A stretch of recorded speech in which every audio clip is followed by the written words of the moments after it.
Good afternoon, everyone, and welcome to the 2022 DelDOT Winter Workshop. My name is John Cariano, and I'm going to be the host today and tomorrow for our workshop. First of all, I get it. It's the day after the Super Bowl, so I'm sorry about that, but at least we waited till noon to kick things off here. And hopefully we'll end a little bit early in case you got to get those last minute Valentine's gifts before you head home for the day. So today we're going to go to about 3:15. Tomorrow we're going to start at 8 a.m. and run to a little afternoon. At this time, I'm going to kick it over to Todd Revis to talk about how we're going to handle our questions and answers. Thank you, John. Good afternoon, everyone, and welcome. We will be taking questions during the winter workshop today and tomorrow. That said, in order to manage to our tight schedule, we'll only be taking typed questions using the Q&A function. To use Q&A, look for the button at the bottom of your screen. You can also view live captioning by clicking that associated button at the top of your screen as well. And with that, I'll turn it back over to you, John, and confirm that we are recording. Thank you, Todd. So as Todd said, we're going to have Q&A. If we have some time left over at the end of a presentation, we may ask some live. If not, the presenters will stick around and answer the Q&A in the chat. As you mentioned, it's going to be recorded. We're going to post it on our YouTube page, as well as it'll be on the DRC at a later time. Also, we're using the polling, as you can see on the screen. Thank you all who have been participating so far. If you'd like to participate, there is a link you can go to at pollev.com/DelDOT, or by texting the word DelDOT to 22333. And also we have the QR code on the agenda that was sent out this morning by Sandy. So it seems like we got 54% right now to 41% consultants, then DelDOT at 40%, our federal highway and other coming in at 3% and 2%. This is just an example of how the polling is going to work. There's some embedded throughout the presentations today and tomorrow in a way to make things more engaging. Lastly, if you've requested PDHs or professional development hours, a certificate or evaluation will be sent out to you following tomorrow's session. And we ask that you complete that by the close of business on Friday, February 18th.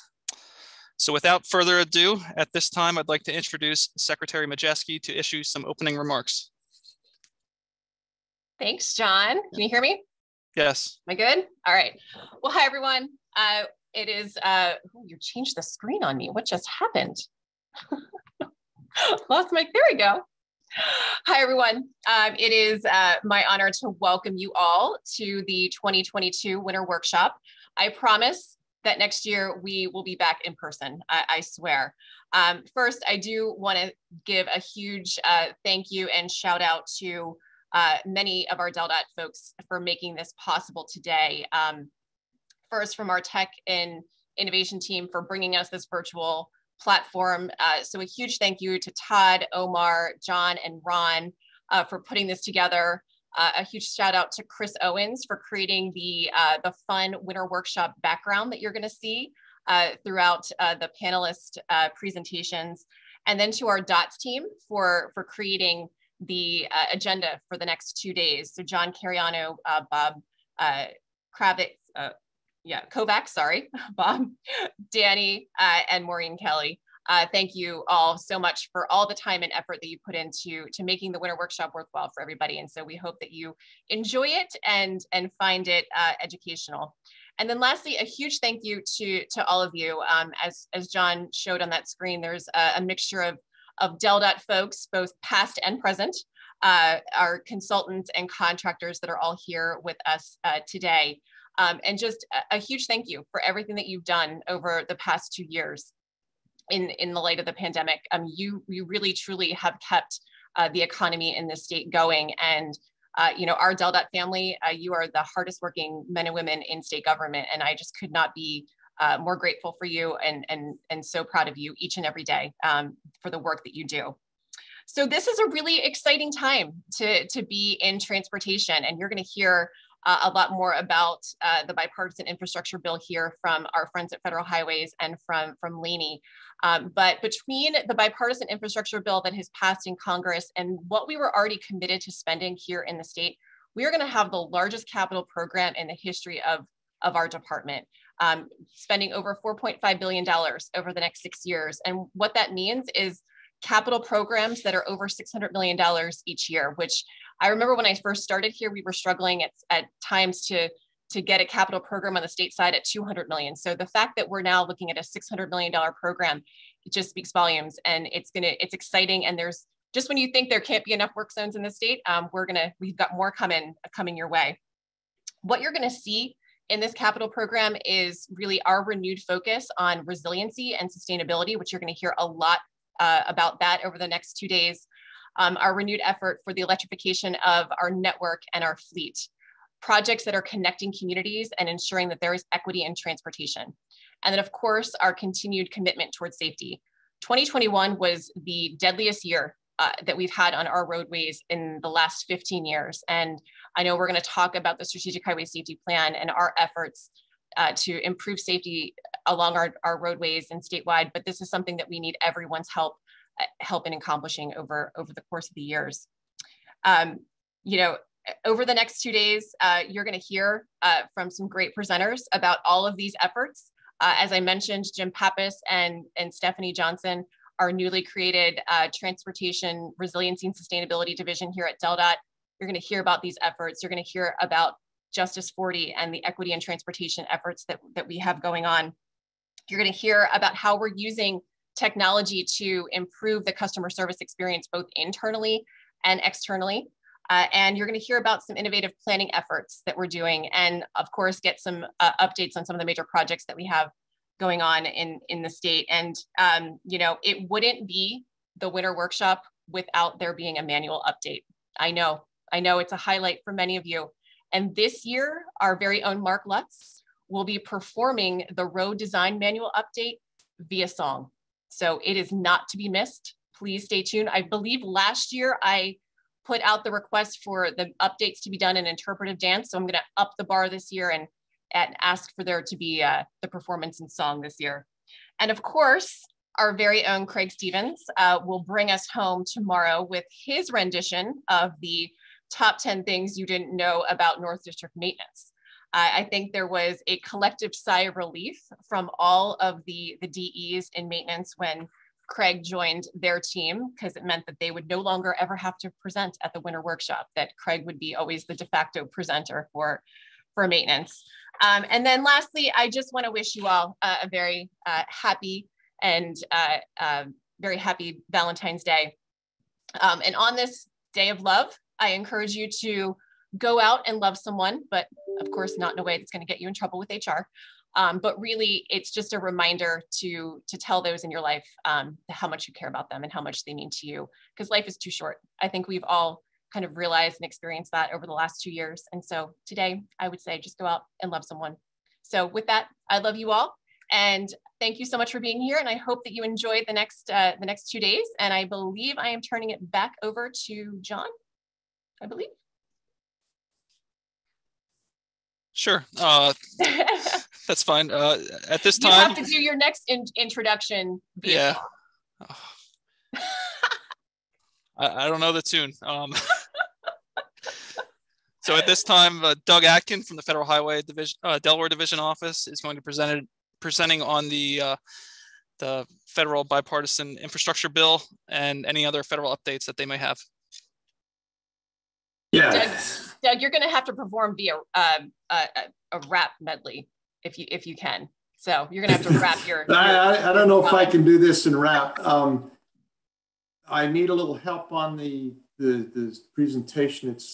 I need to get back to my first slide, and I don't see any of the arrows at the bottom. There we go.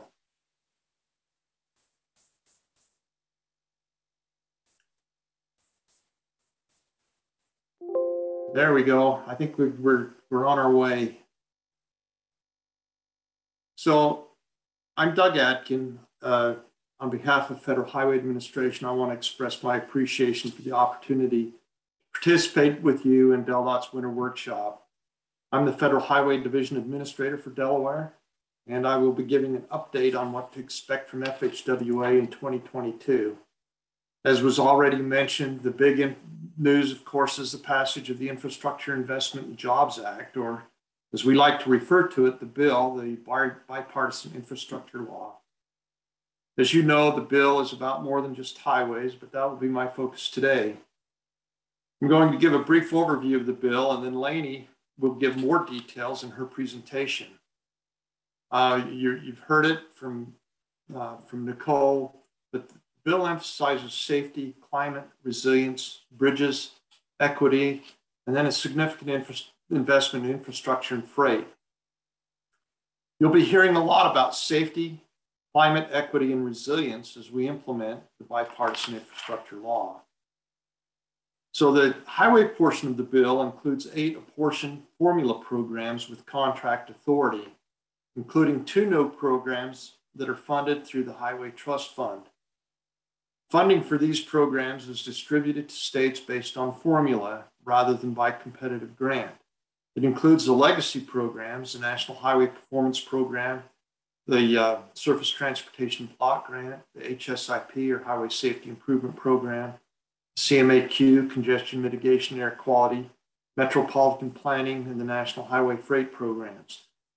The 2 new programs, or 2 new apportioned programs with contract authority, are the Carbon Reduction Program, which focuses on reducing transportation-related emissions, and the Protect Program, which includes a formula component as well as a discretionary component. The bill changes eligibilities and requirements for the legacy programs, addressing climate, resilience, protection, safety, and equity. It adds 2 new programs funded for 5 years through the general fund rather than the Highway Trust Fund. They differ from the other programs in that they are funded with budget authority and are not subject to obligation limitation. These 2 new programs are the National Electric Vehicle Infrastructure Program and the Bridge Formula Program. The bill adds new discretionary grant programs and continues some of the existing programs that you're familiar with. While traditional recipients like state DOTs remain eligible for these grants, it also makes other entities, local governments, MPOs, tribes, territories, and federal land management agencies also eligible. Looking forward, the Bipartisan Infrastructure Law gives us an opportunity to build a better America, building on what we have today to make it better, safer, more resilient, and equitable. And in a nutshell, a better America. The principles in bill support DelDOT's mission and vision of excellence in transportation for every trip, every mode, every dollar, and every one. In fact, I would say that the principles in bill and the priorities of FHWA are very, very similar and very much aligned with DelDOT's priorities. Building a better America encourages projects that improve on what we have, address resilience and safety, makes our system more accessible to all users, and reconnects our communities. This is very similar to DelDOT's goals. Safety, minimizing the number of fatalities, building and maintaining a nationally recognized system, providing every traveler with access and choices, providing every customer the best service possible, minimizing the environmental impacts, and achieving financial stability. Going forward, FHWA recognizes the unique challenges that states have as they address growth, congestion, operational efficiency, and sustainability. With that, each state and each project have their own unique needs and challenges. Delaware has unique needs, whether it's in the urban area in Wilmington in the north, down around the beaches in Sussex County, or the rural parts of our state. As we go forward, and as we work with you in planning, environmental, and project development processes, we will be encouraging you, DelDOT, and other project sponsors to consider climate resilience, improvements to the existing system, and safety and equity as you develop your projects. This year, we will be largely focused on implementing the bill, developing and issuing guidance, and working with states to plan and implement new programs along with continuing the legacy programs. The Bridge Formula Guidance was issued in January. The HSIP and National Electric Vehicle Infrastructure Guidance in February, just last week, in fact. Updated NHPP and STBG guidance is being developed and will be issued soon. Guidance for some of the new programs will be developed once Congress passes an annual budget allowing for their implementation. More details on FHWA's guidance, our fact sheets, and other information on bill and its implementation can be found on the link shown on the screen. This website will be updated as new information becomes available. So look for FHWA to give added emphasis on safety. Secretary Buttigieg recently introduced the National Roadway Safety Initiative. This strategy utilizes the principles of the Safe Systems approach and complete streets. The strategy calls for commitment from all levels of government and the American people, individually and collectively. We will see an emphasis on equity, providing accessibility for all users and connecting communities to opportunities. You'll see emphasis on resilience and sustainability, along with addressing climate change, are a big part of the bill and the administration's priorities. As you can see, a lot of what FHWA is emphasizing is a lot of the same things that DelDOT is emphasizing. And I want to say that I look forward to working with DelDOT this year as we move forward to building a better America and a better Delaware. With that, are there any questions at this time? John, did you want to take questions or verbally or just go through the chat? We have a few minutes right now, so we could take any questions, but unfortunately there are none at this time. So Doug, okay, if you don't mind staying on and just if you see any pop up in the chat, stick around and answer those for us if you can. Yep. I plan on staying on for the rest of the afternoon. So all right, great. Thank you, Doug. Yeah. All right. So that's a nice segue now to our next presentation. Lainey Thornton, DelDOT Finance Director, will be further elaborating on the federal infrastructure bill and its impact on DelDOT moving forward. Lainey? Thanks, John. Can you hear me okay? Yes. Great. So I think I'm just waiting on control of the presentation.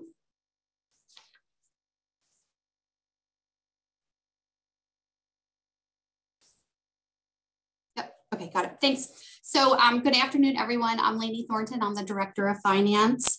While I don't have a song or dance, I am currently becoming one of the popular people around here with the passage of the Bipartisan Infrastructure Law. So everybody's excited and eager to hear about how the department will be implementing the funding that we'll be receiving from the bill. So we'll be going through the details of that today. We're first going to kick it off with a poll question for everybody to participate in. First question is, the Bipartisan Infrastructure Law replaces what?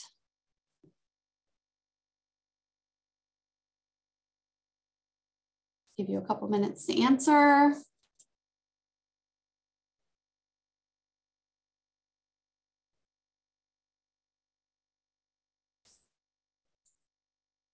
Another couple minutes.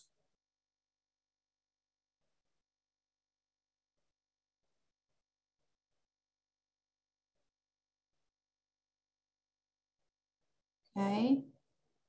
All right, I'm going to call it. See, still going up. Okay, so I fooled you guys on that one. The Bipartisan Infrastructure Law actually replaces the FAST Act. So those of you with category B, you got it right. So next one, oops. I can go back. John, can you help me out? There you go. Oh no. Here you go. What type of federal highway funding do we receive the most of annually? So do we receive the most National Highway Freight Program funding, Highway Safety Improvement funding, or National Highway Performance Program funding?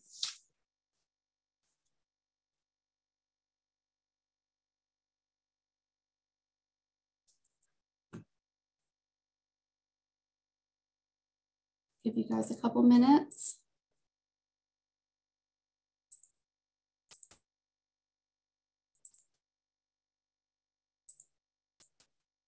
So it looks like everybody's done.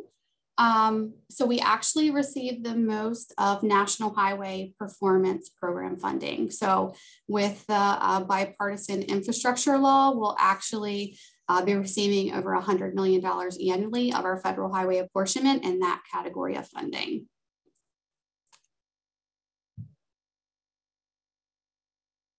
So if we move to the next slide.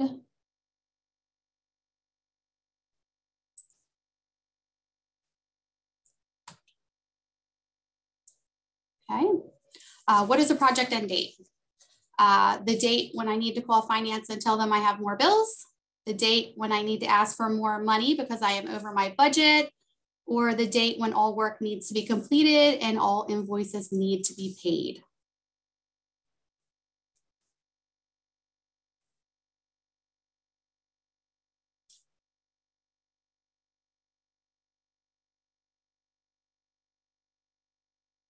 Okay, we couldn't trick you with that one. So it is the date when all work needs to be completed and all invoices need to be paid.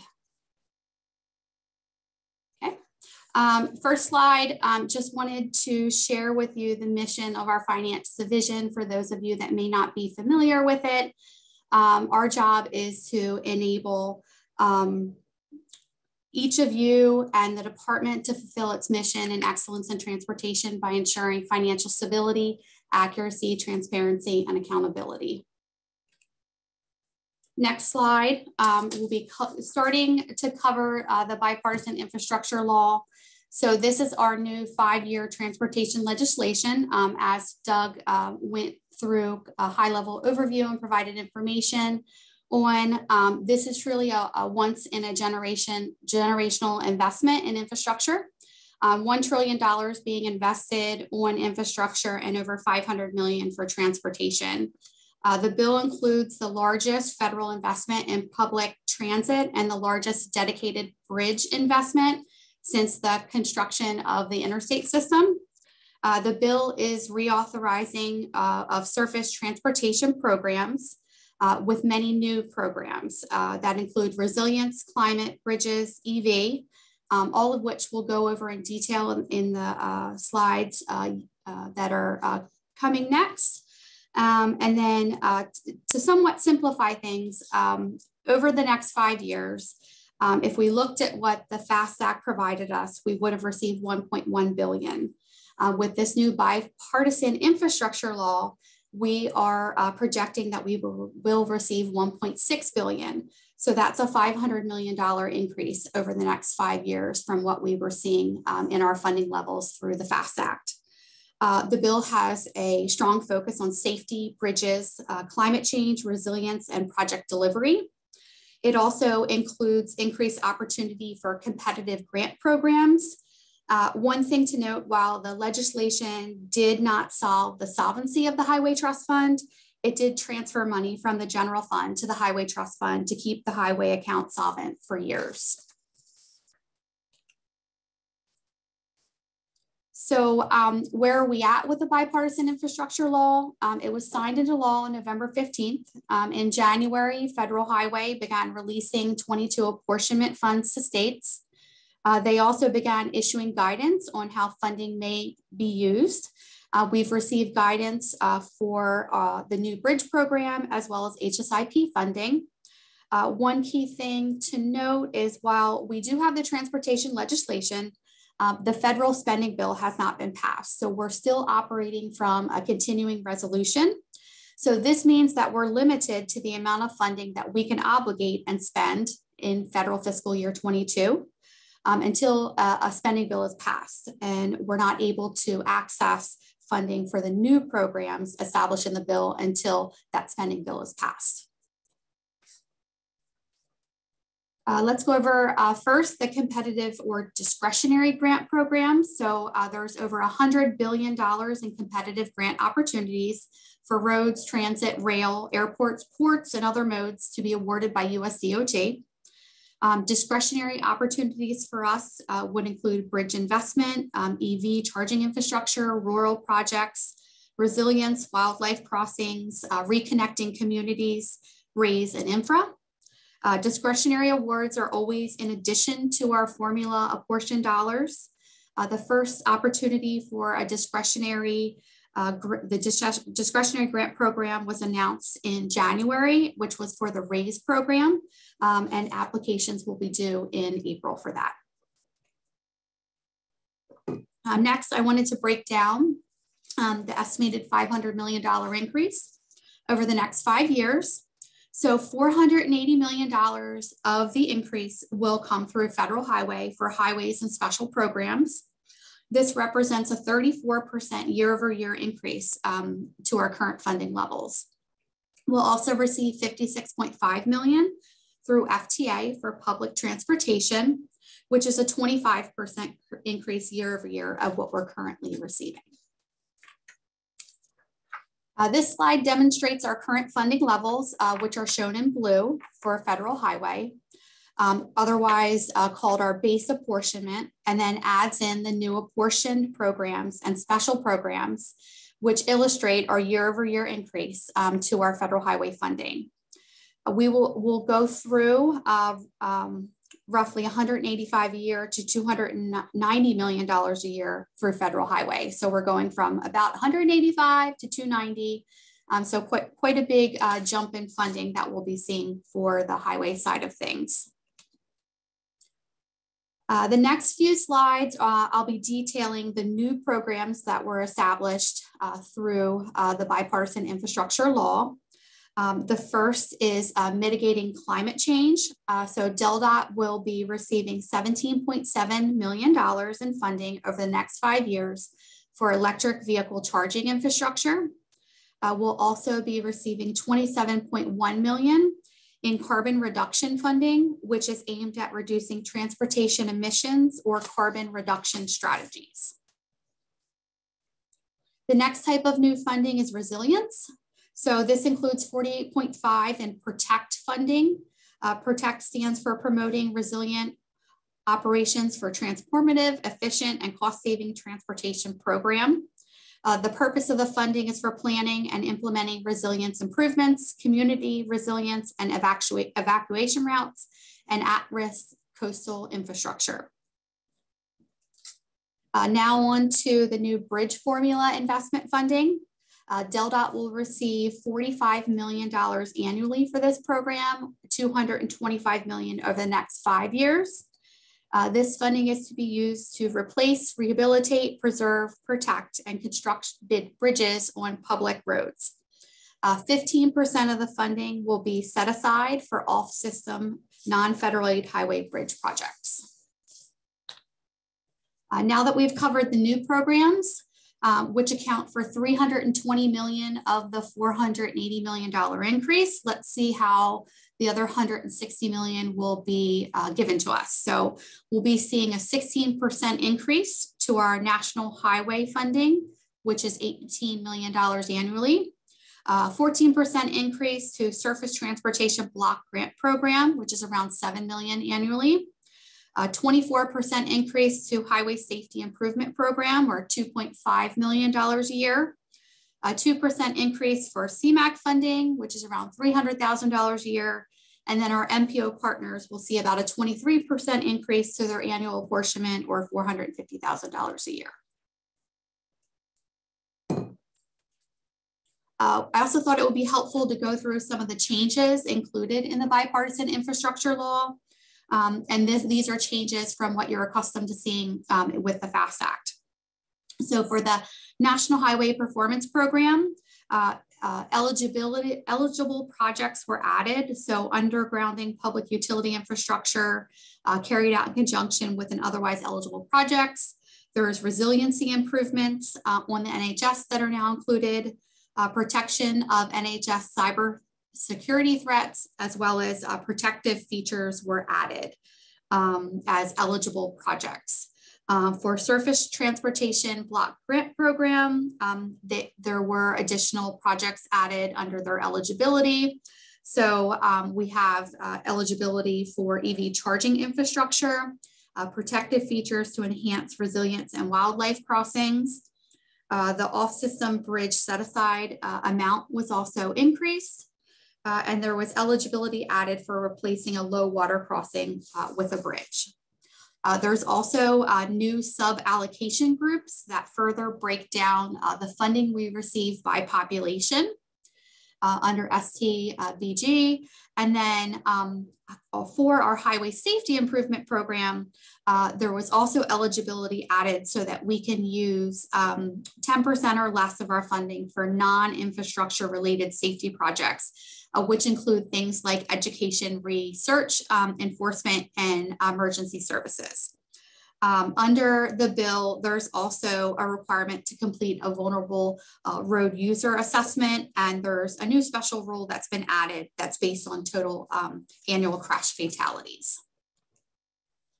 Continuing on, regarding the programmatic changes under bill, for rail crossing, under FAST Act, there was a 50% set aside for protective devices, so that was eliminated. And we can also now fund our rail projects at 100% federal share, not needing a state match for those projects. Under CMAQ, eligibility was added for shared micromobility and purchase of diesel replacements and medium heavy duty emissions vehicles. It also added a requirement to prioritize disadvantaged or low income communities when obligating RPM 2.5 funding. Then for the program as a whole, which would include all of our federally eligible projects, the 10-year PE rule is eliminated. Many of us will be excited about that. That's that requirement where if we don't move on to the next phase of work, we were obligated to pay Federal Highway any federal funding back that we use for the design of that project. So that now is no longer required.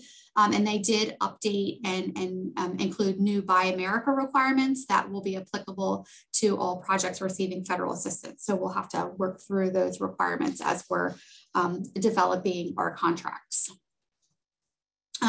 Somewhat switching gears, looking at our FTA funding, which is where we're receiving the other $56.5 million increase over the 5 years.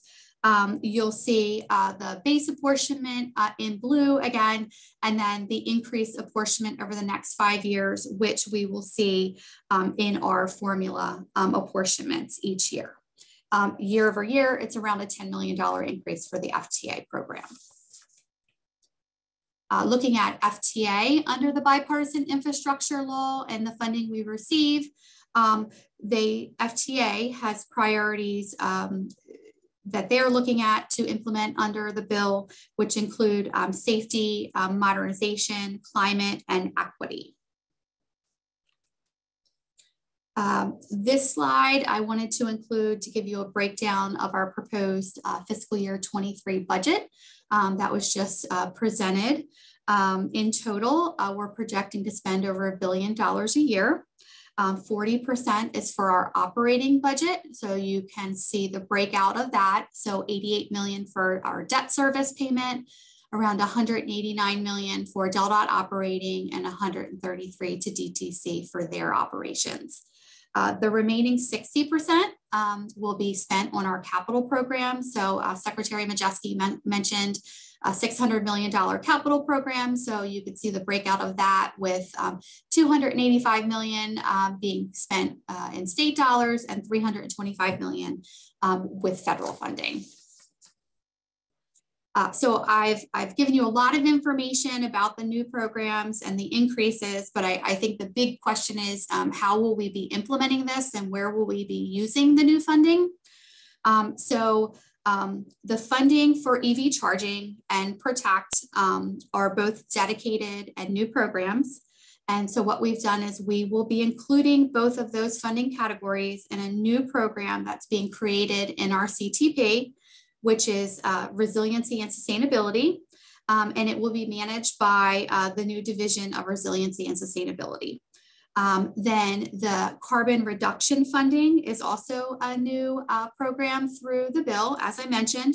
And this will also be a new line in our CTP or STIP and spent out over the next 5 years.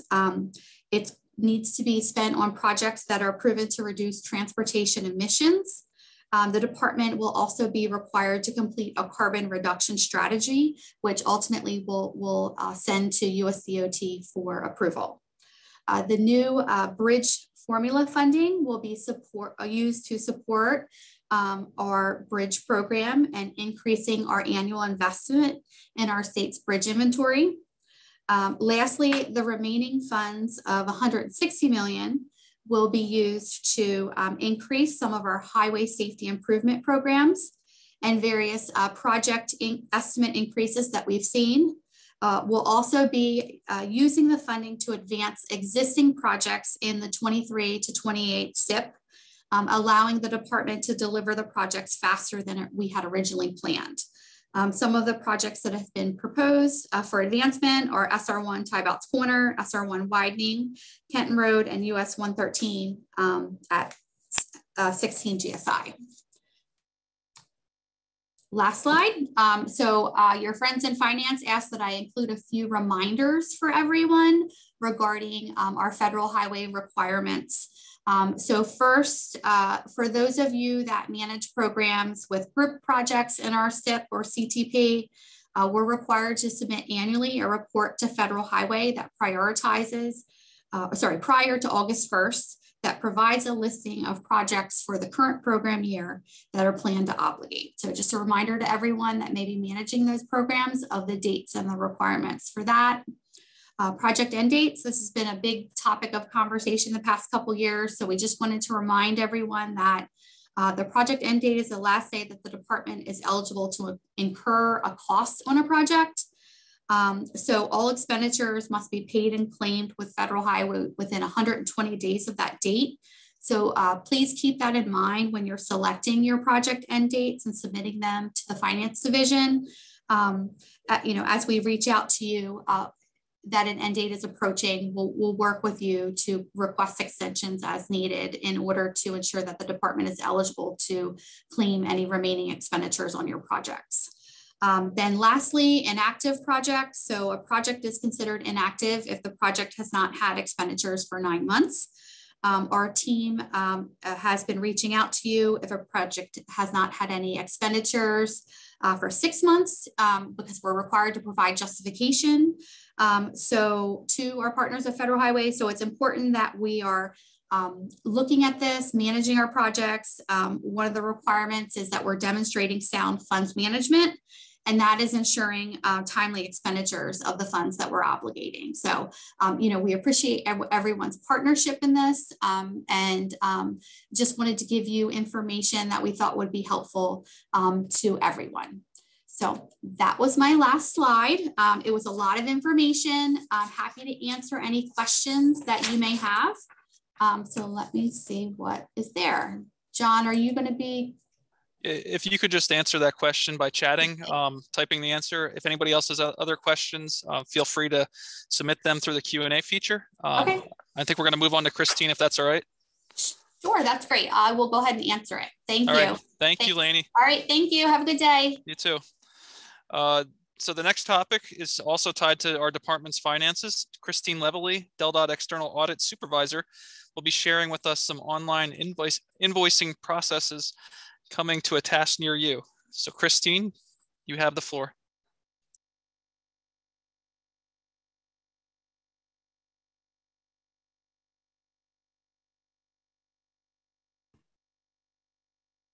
Okay. Hopefully you can hear me. Can you speak up a little bit? Can I speak up a little bit? I hope so. I've been told I'm loud, so hopefully everybody can hear me. Thank you. Okay. So I wanted to talk today about online invoicing. So one of the things that we noticed is that we have a few audit findings here and there. And one of the ways that we could address those is to go to a form of electronic or online invoicing. And with all this extra funds we're going to receive, it would be a really good place to start moving us ahead. So my first polling question is, consultants should invoice monthly, quarterly, or annually?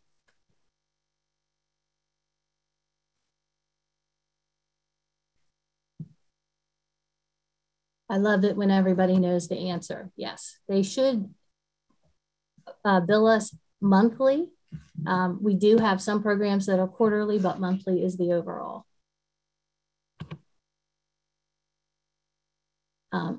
I prepared this presentation with a lot of help from IT, getting me the screenshots for the online application. Sveta, I appreciate it. There are many benefits to online invoicing: reduction of paper, email notifications, ability to track where the payment is, and compliance with prompt payment, create an audit trail, which you know I love, the ability to check the status of an invoice, and hopefully save us money by reducing audit findings. The consultants will need to register to utilize this program or application, and that will be handled through contract administration. And this is a description of what the registration page would look like. So it will have things like their EI number, their proper name, who the contacts are.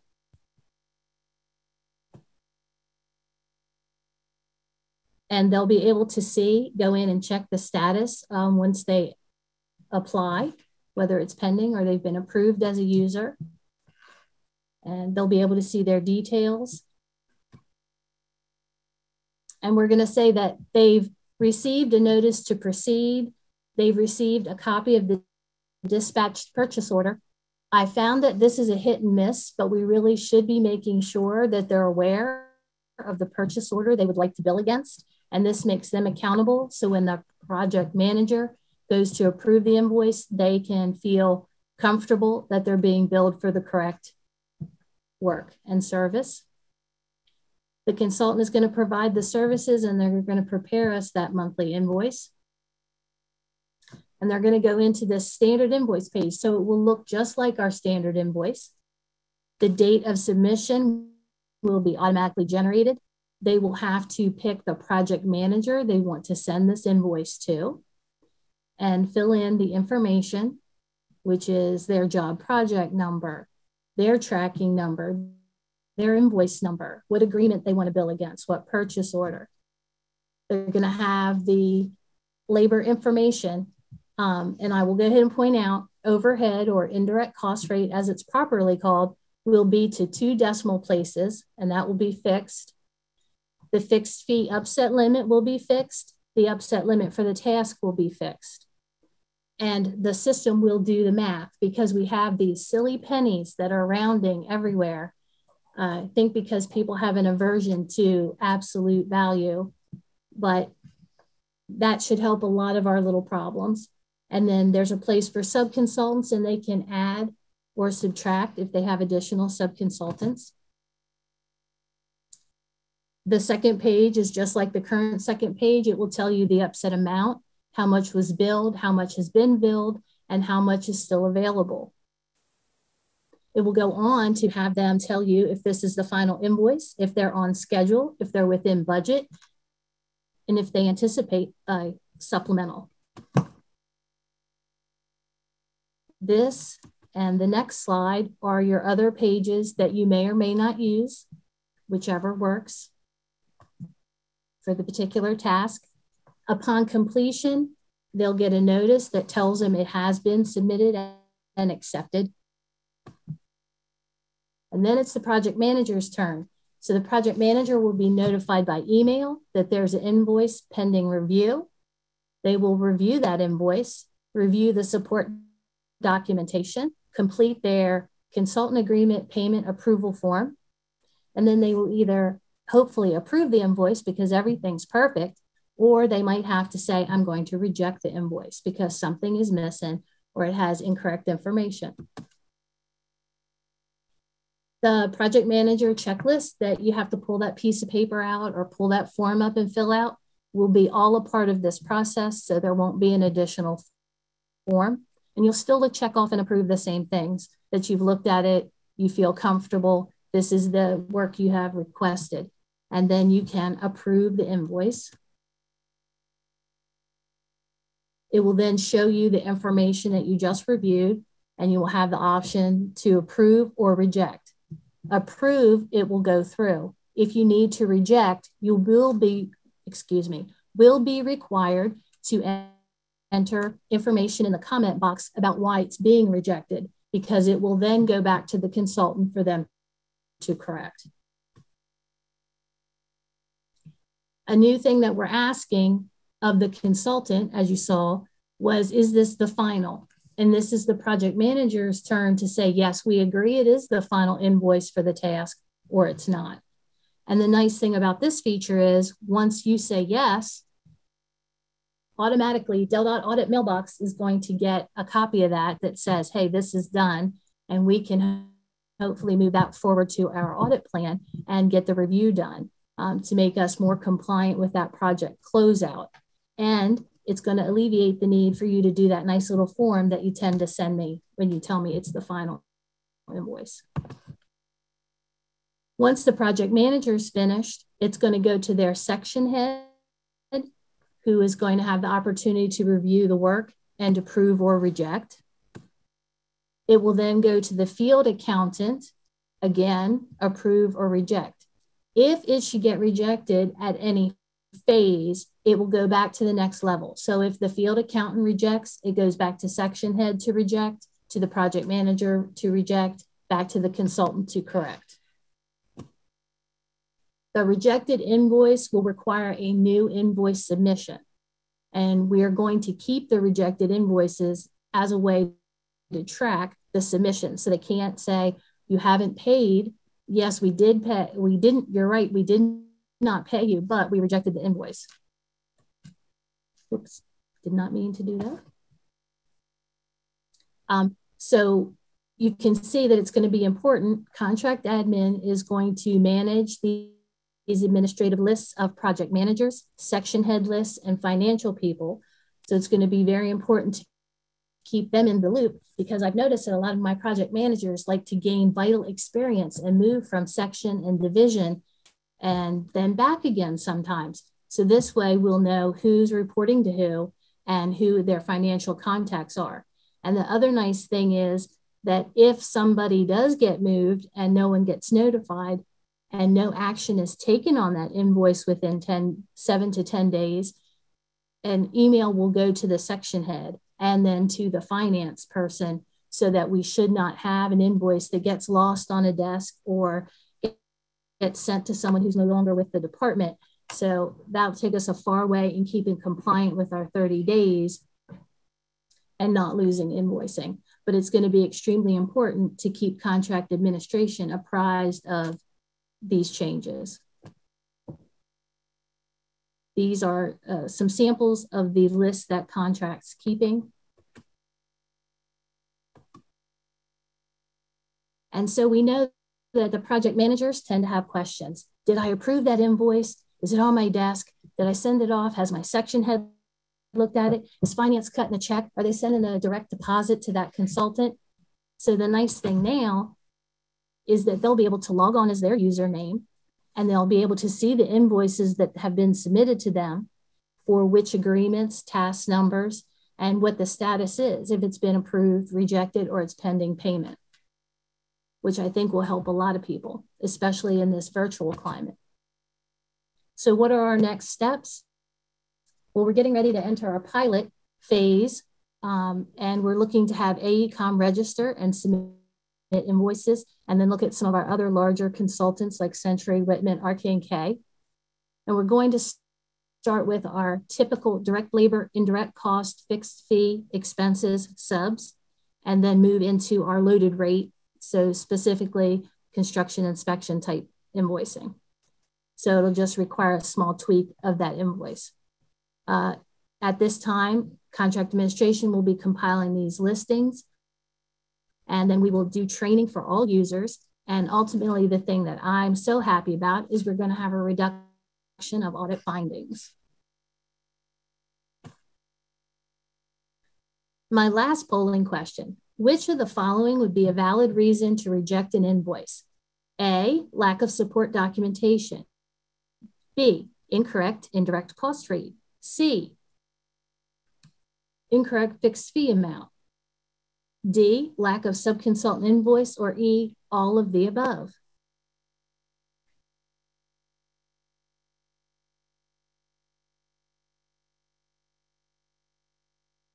So it is all of the above. And for any of those that were paying attention, our first answer was A and the last one was E for those A and E firms that we work with. I appreciate everyone's attention today. And it's a new program, so there will be more to come. Hey, Christine. Yes. Yeah, we have 2 questions for you if you have the time. Okay. Real quick, the first one is, will the online system be mandatory for consultants, or do they have the option to still submit the old way? So for the consultants that have the standard labor, indirect cost, fixed fee format, or cost plus that we like to call it, they will be required to submit online. The only thing I see right now that might not be is the ones like our geotech services or our utility services, where they have specific line items that they bill us for by quantity. Okay. And the other is roughly when do you think the system will be active for all consultants? So our original, we were really hoping that we'd be ready by March, but we're shooting now for the fiscal year. So July. Okay, thank you very much. Thank you. All right, that's all the questions we had. Thank you, Christine. We look forward to that. So we're going to move on to the next presenter. Moving on from funding and finances, Mark Lutz, the Deputy Director of Design for DOTS, will be presenting on the road design manual update that the department has been working on, and we all do look forward to this song that he's going to be sharing with us. Well, thanks so much, John. And I certainly appreciate Nicole's enthusiasm for this presentation. Unfortunately, my contract only allows me to have fun once a year at work. And since I just did the lip sync battle, I am not going to be able to sing today. So apologies to everybody, but a contract's a contract. And I don't want to get audited by Christine. So I'm not going to be able to do that because I was ready to go. And my road design manual update theme was going to be based on the halftime show from last night. But unfortunately I can't. So getting into the road design manual, if I have control here, do I have control?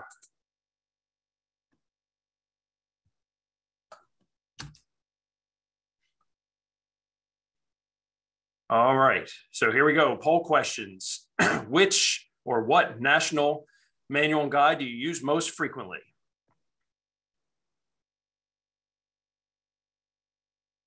So just looking for one answer here. Obviously, a lot of these, people use a lot of these.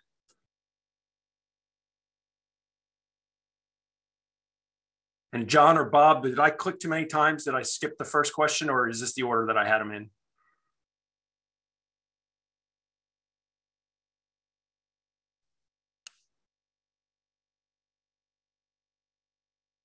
We'll figure out in a second anyway.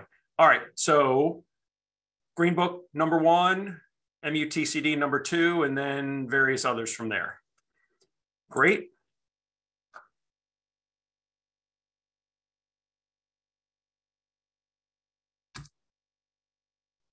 All right, and so I had them in the right order. All right, then the next question was, what Delaware manual or guide do you use most frequently? And obviously I'm not going to read them all off or we'll be here way too long. So let this go for a second. Watch the horse race continue. So we got the Delaware MUTCD in the lead.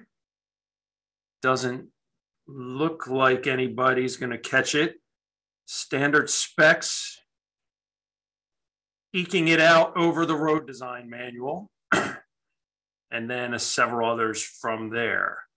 All right, great. Thank you for participating.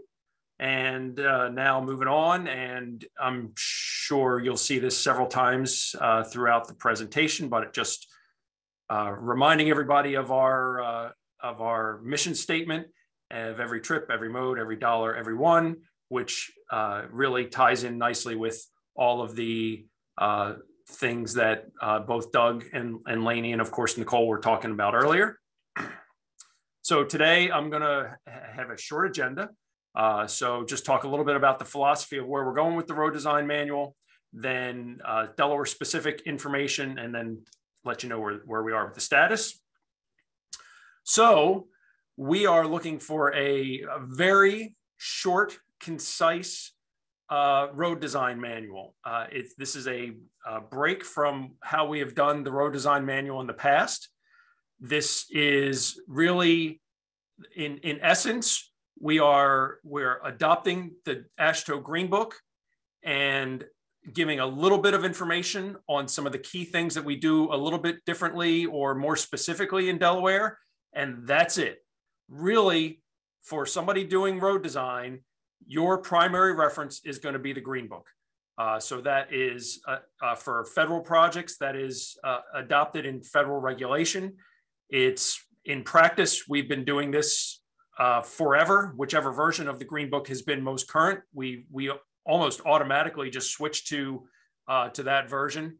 And so officially, this new DelDOT road design manual will adopt the Green Book and then give a few Delaware specific items that we do, again, within the context of that Green Book, how we do things in Delaware. So this is design controls, criteria, and standards. That's it. It's not a process manual. It's not a training manual. And it is definitely not a one-stop shop for how you do road design in Delaware. So when we kicked this effort off a year or so ago, we talked about different ways that we could do this. And our steering committee really decided for this manual, we really wanted to follow this philosophy. And we did surveys. We did a survey of users. And based on where the steering committee wanted to go and the information we got from the survey, that's the reason we decided to go in this direction. So that doesn't mean that the current road design manual bursts into flames and can never be referenced again, ever. You can certainly, if there's good things in there about guidance, process, explanation of how to do things, etc., that guide or that manual will still be out there, in the archives. And many of the other things that we're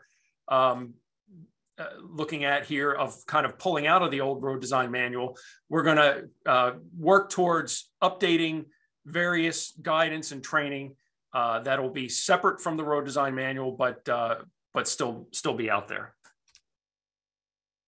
So here is the list, the main things that are the Delaware specific standards that'll be in the new road design manual. So many of these things are things we've been doing for years. Some of them is we've been doing ad hoc here and there, and we're, we don't need to wring our hands over some of these things. We can just do them. And the first one is on that category. Design speed equals posted speed. There's no reason to wring our hands over this. This is, we can't continue designing roads with a 70-mile-an-hour design speed, posting it at 60, and then being shocked that drivers want to drive at 70. So we're not doing that anymore. Design speed equals posted speed. And most of the things I'm saying here, well, first of all, it's still a draft, as I'll talk about on the next slide. But second of all, it's general guidance. It doesn't mean that on an individual project, we may be able to make exceptions if there's valid reasons. Level of service is another one, a good one in that category, where in general, when we're looking at our 20 or 25 year design year, 2 peak hours of the day, level of service E is going to be fine. We don't need level of service C. We don't need level of service D. Level of service E is going to be fine. And that's what again, our general standard for level of service is going to be E. Several of the next ones are pretty common with what we're doing today. I don't know that we've had any projects with spiral curves in a long, long time. So we're just outright keeping that. And that's in the current road design manual. Same thing with this next one, 6% is our maximum super elevation. Our minimum grade is 0.3%. Those are all things that are pretty standard and again, in the current manual. Lane widths were, this is another one that we often follow the guidance that's in the proposed manual, but it's not really in writing anywhere. So now it will be in writing that for most of our roads, 11 foot wide travel lanes is going to be our normal travel lane. There's reasons on the freeways, it needs to be 12. On some lower speed or urban streets, it could be 10, but usually on our projects, it's going to be 11. Shoulder widths, similar. Most of our roads, the shoulder widths will be between 5 and 8 feet. And again, the new manual will give some guidance on that. Vertical curb, nothing really new on that one. Any 6-inch or higher vertical curb can only be used when the design speed is 45 or below. And we have a little bit more guidance on auxiliary lanes related to how many lanes are needed on the main line and the side streets, particularly at a signalized intersection. If you don't have the minimum number of lanes, you really sometimes end up with inefficient or less than optimal intersection design, and also some guidance on the lengths of those lanes. So that's really it. Everything else is going to be simply referring back to the Green Book as our primary reference. And of course, other national guides like the Roadside Design Guide, the Highway Capacity Manual, the Roundabout Guide, and others. So where are we at? Like I said, this has been kind of in progress over the last year or so. A previous draft has been reviewed and commented upon by an internal committee. Internal and FHWA staff have reviewed that. And the latest version has been out for review, and that review closed last Friday. So now the team is compiling all those comments and putting responses together and figuring out which ones are going to be addressed and in which way, and with the goal to adopt this updated manual by the end of March. And then there will be a wiki page for additional guidance documents that I was talking about earlier. So with that, that is my presentation. So John or Bob, I don't know if we have any questions. Yes, Mark. Yeah, we do have one question. Well, no, second one popped up. The first one is, what about drainage design? So I believe our intent, and John, you can correct me if I'm wrong, is that we will end up eventually having a separate drainage design manual. I know that we referenced the federal drainage guides, but I'm gonna do a phone a friend and help me out with that one, John.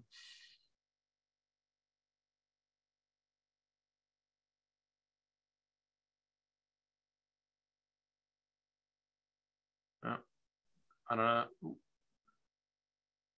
He's unmuted, but I don't hear anything. Can you hear me now?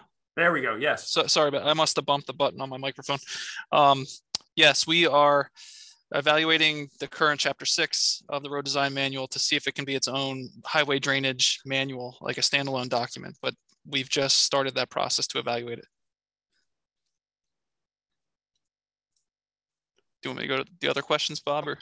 I got it here. The next question, Mark, is to what extent will the AASHTO pedestrian guide and federal highway bike guidance be included?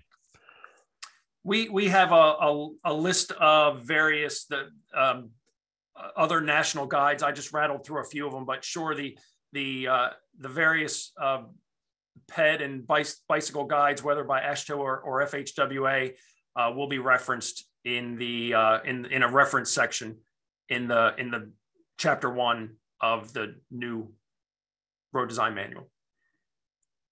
Okay, and the next question here is, should we be reducing design speed for projects currently in design if they are posted plus 5 miles per hour? So I'd say that one is a project by project decision. Obviously, this new guide is not, or the new manual is not finalized yet. So, any new manual has a grandfathering clause, but if it's, I'm not offended if there's current active projects that want to modify their design speed and their posted speed. I would just, that would be, again, project by project decision. Okay, and we do have one more question, but if you could answer that in the Q&A. Yep, we'll do. That would be great, Mark. Thank you very much. Sounds good. Thanks, everybody.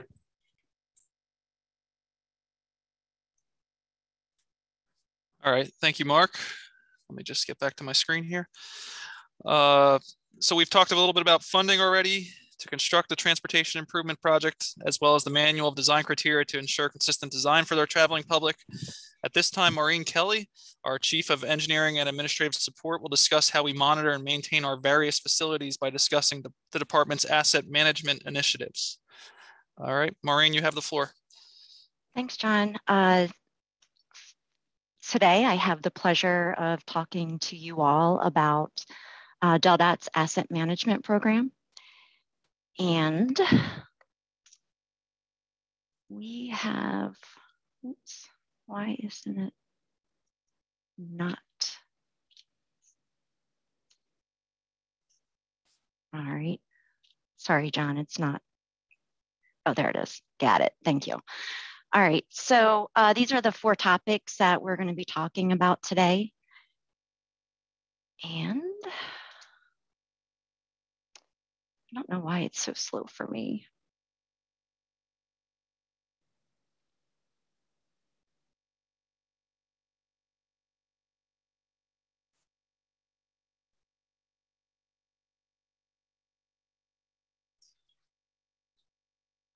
It says you have control now, Maureen. I don't know. Okay. It took a while. I keep on going on and off video too, so I don't know what's going on with that. All right. Brianna was making fun of me the other day, and now I'm having issues. Okay. So what is asset management? I'm not going to read all these. These are going to be, I'm going to leave them, obviously they're in my slides, so you can go to, after the workshop, they'll be all in there. But the big thing to know about this is that asset management is a process for managing treatments to assets to achieve target conditions. And this is the definition of what a transportation asset management program. The big thing to understand about this is every state DOT needs to have one. So this is a little bit busy, but what I want people to understand is that there's a ton of different things that are involved with asset management. So for example, Secretary Majeski talked about equity. Jim Pappas and Stephanie Johnson are going to be talking about that later on. It's all interwoven.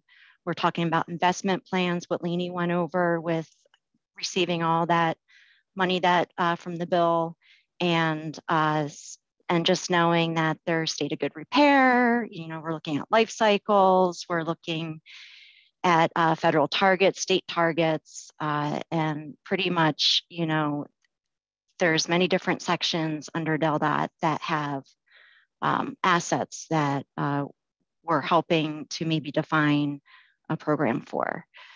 So in order for what DelDOT does is we develop this asset management program and a guide to help us actually make sure that we can implement it. So it's sort of like a living document, and we're basically going through the whole entire implementation process right now. And with that, I know this is a little bit busy, but this just kind of outlines what we do in the schedule, and it's a 4-year process. So our first TAMP was certified initially in 2018, and then we were able to do an update in 2019. So in our TAMP 2022, we have to get a new certified TAMP. So not only is it a federal requirement, but it has a lot of benefits. We're talking about improving the condition of the asset, its performance, its resiliency. You're going to be hearing that word a lot today, not only with my presentation, but also later on in the program. And also it should improve the accountability, coordination, and communication. And it'll increase the efficiency, effectiveness, and benefit for the investment, as well as reduce the risk. So for our 2022 TAMP, we're going to focus on equity and mobility, which again, those are words that we've used already today a few times. Our resilience and sustainability, as like I was telling you before, it's all interwoven. We talk about risks. We all in a sense mitigate risks in many different ways. And this is just a way for us to talk about it, not only with maybe repeatedly damaged facilities, but also looking at other high-level agency risks, program risks, and even project risks. And then we have involvement from our external partners and integration of PM3. Now, as even with Mr. Atkins' talk about the PM1 and PM2, which the PM1 is safety, and the PM2 is bridges and pavement, and then PM3 is more the planning initiatives that you also heard with the CMAQ and stuff like that.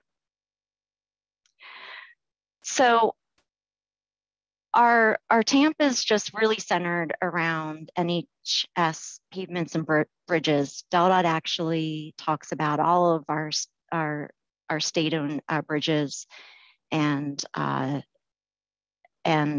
pavements, but as well as our external partners. So with that, what we wanted to do was set up a new way to look at other assets, such as our overhead sign structures, our BMPs, our pavement markings, and rail crossings.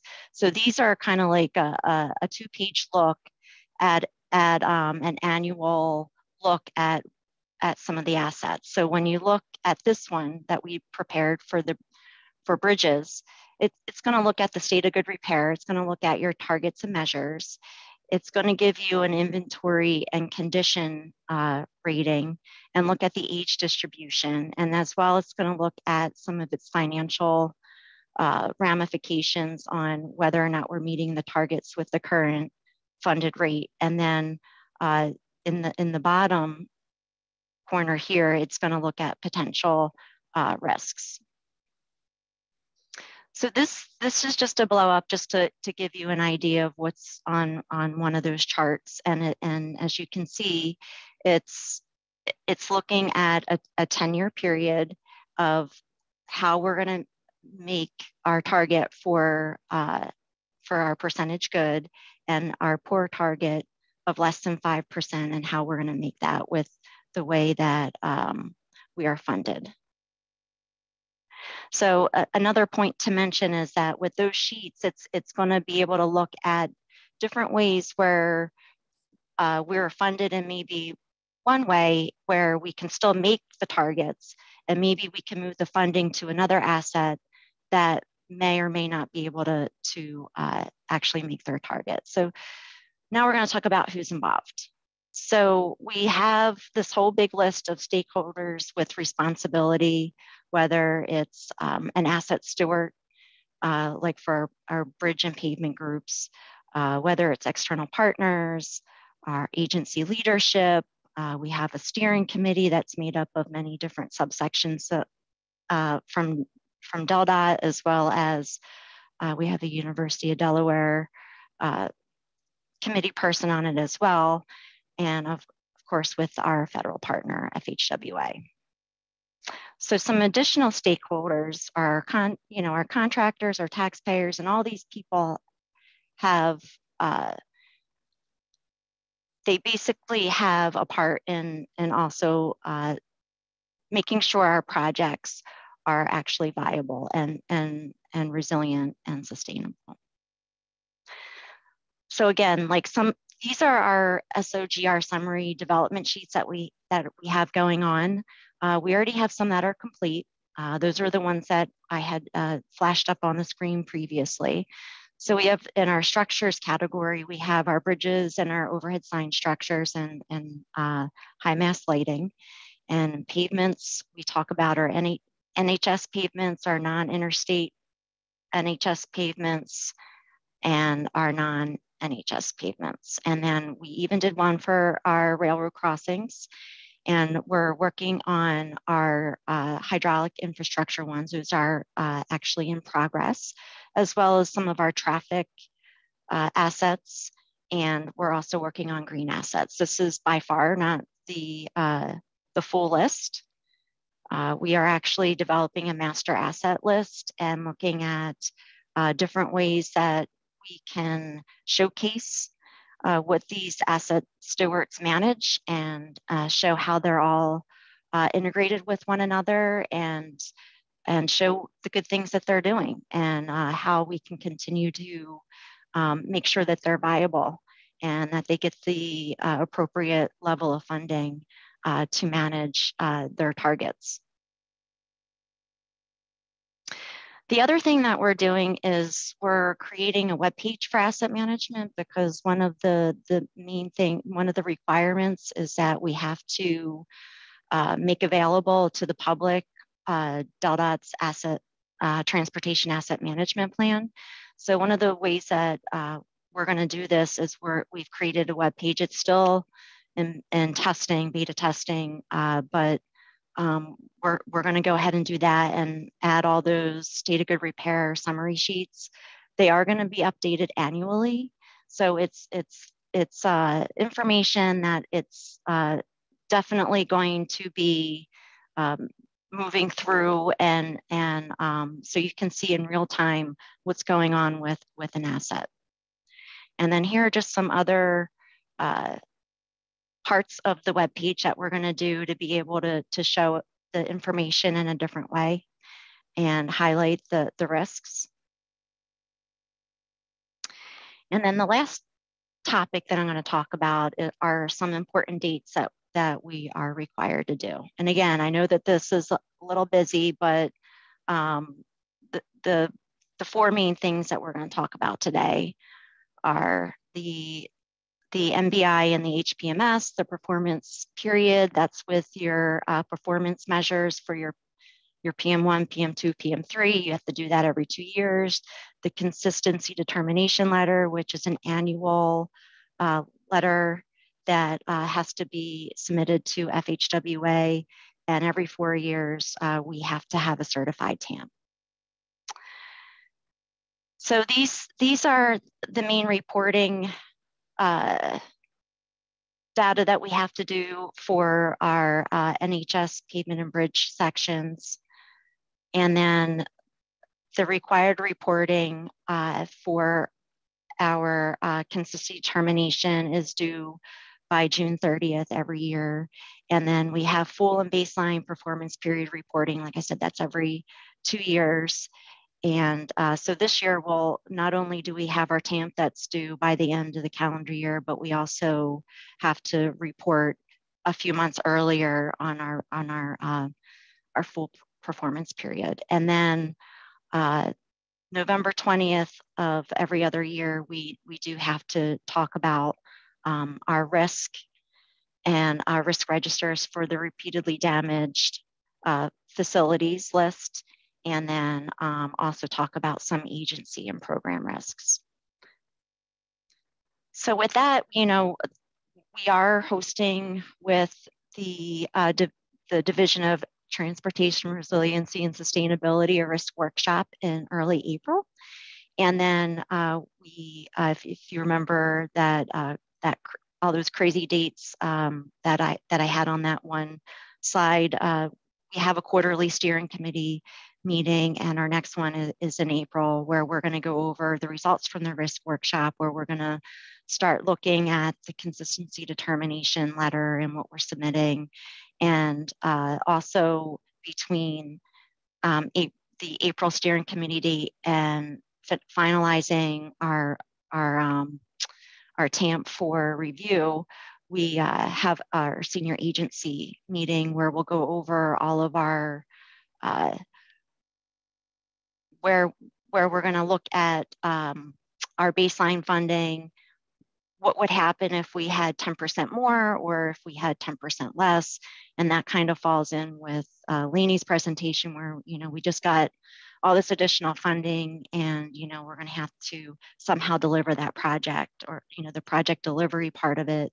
And this is a way to look at what would happen if we were able to increase, say, the bridge program. Can we get below, 3% poor bridge rating, you know what I mean, versus what we have it set at now.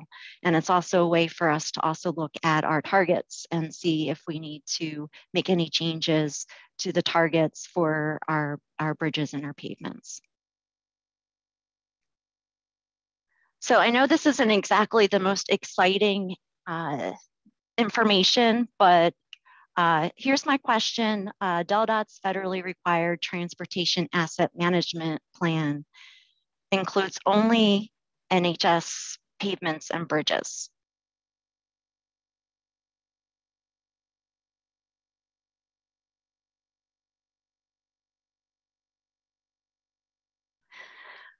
All right, the answer is false. We actually include in our TAMP all pavements and bridges that DelDOT and the external, well, DelDOT owns, and we also include information from our partners. All right, the next question. Are you guys managing that? Because it's not going to the next question. Okay, here it is.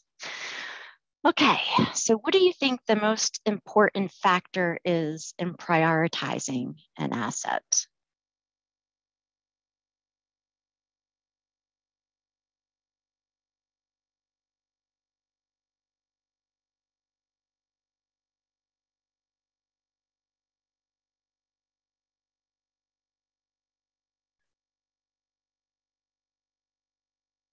Okay, while that's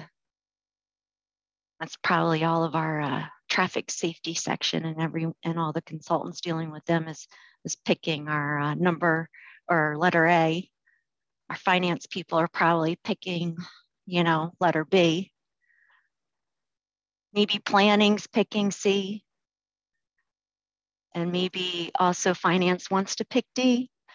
It's basic, all of these things need to be considered. I don't know if there's a most important factor or not, but all of these things need to actually be weighed out and talked about. So I would pick A. Okay, so what external owners, now I know I didn't really mention it in my presentation, but what external owners assets are included in DelDOT's TAMP?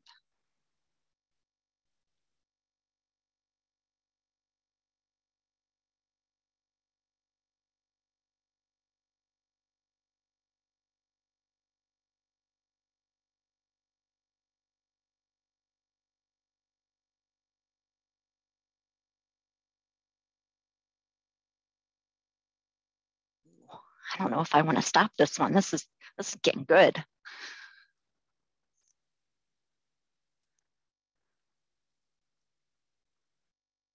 All right. Okay. All right. So basically, the majority of the people are right that picked B. Ooh, so sorry. The TAMP has to consider all bridges and pavements on the NHS, whether or not it's owned by the state DOT. So our ratings are basically, we're also at the mercy of our external owners in making our targets, and that's the good thing about Delaware and DelDOT is that we really only have to work with two. There's other states like in New Jersey and Pennsylvania that have to work with many different asset owners, whether it's townships, counties, turnpikes, and all that stuff. So I got to wrap it up from my own team. So thank you, everyone. And I hope you all have a great day. Thank you. Thank you, Maureen. If there's any questions, please answer those in the Q&A chat. All right. Shifting gears here, well, kind of modes, sort of. The next presentation is a combination of improvements to allow for the use of multiple modes of transportation to improve regional mobility for users. Brianna Kovac, Group Engineer of Project Development North, will be presenting on the Claymont Regional Train Station project. Brianna? Thank you, John. Good afternoon, everyone. Hopefully I didn't jinx myself, as Maureen had mentioned when I made fun of her. I don't jinx myself as well. So good afternoon. What a better way to spend Valentine's Day than to talk about some of the projects that we love. My name is Brianna Kovac, and I'm a group engineer in Project Development North, and I am going to talk to you about one of the projects that we currently have still a little bit in design, but mostly in construction, which goes with the design build contract, but that some of you might not know about, and that is the Claymont train station. So, great. When we have any project, we establish a purpose and need, or the question of why is this a project? Why do we need this? And in this instance, we do have an existing station, which is here in the background. However, it is not ADA compliant.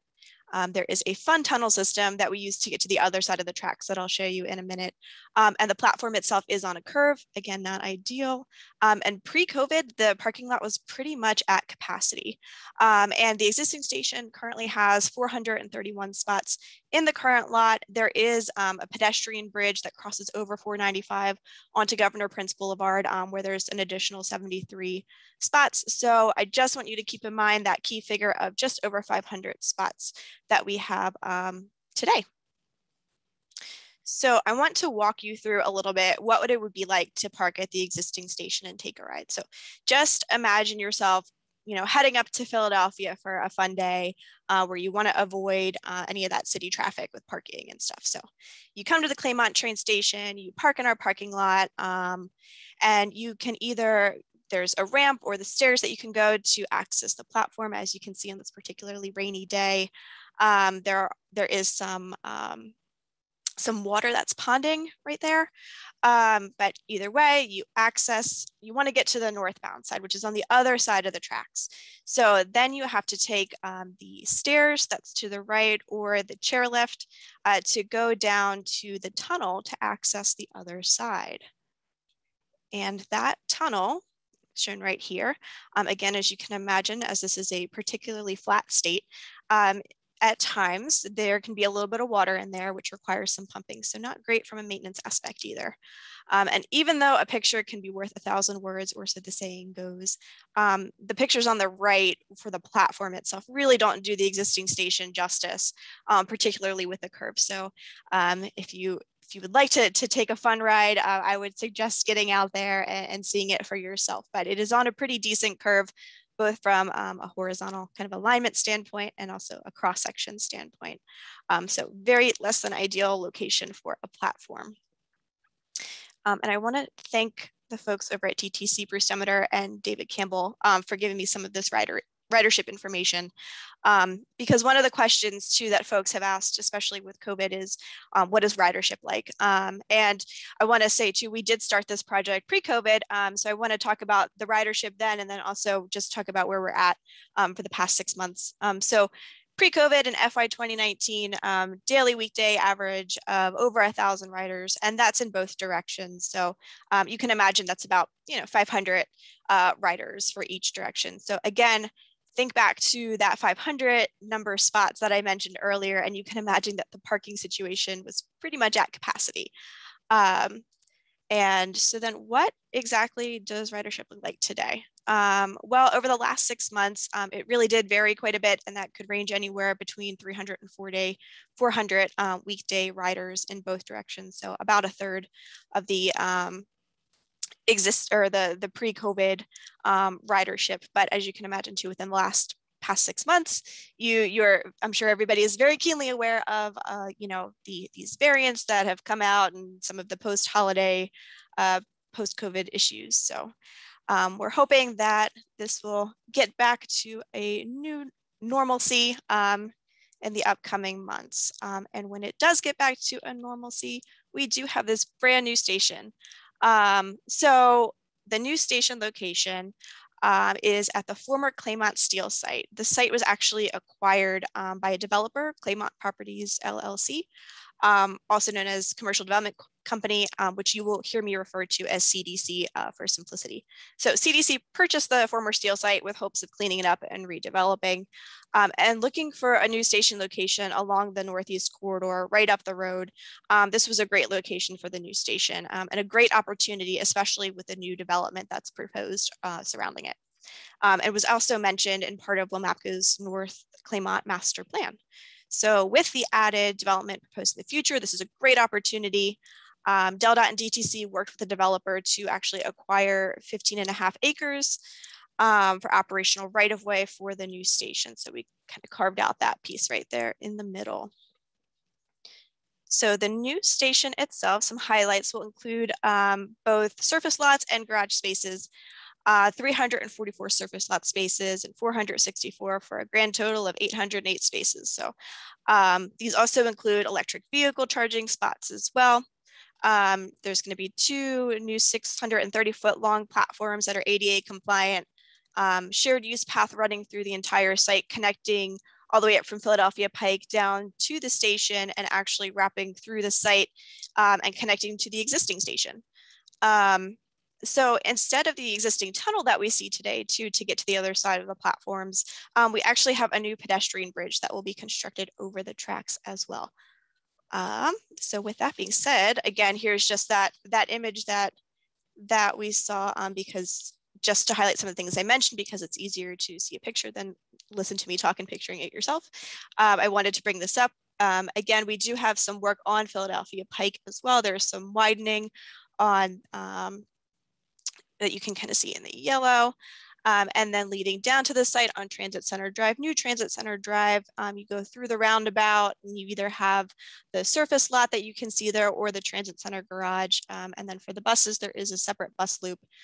You can see that there is a shared use path that connects from Philadelphia Pike, running down through the station and popping out on the other side of where Myrtle Ave and the existing station is today.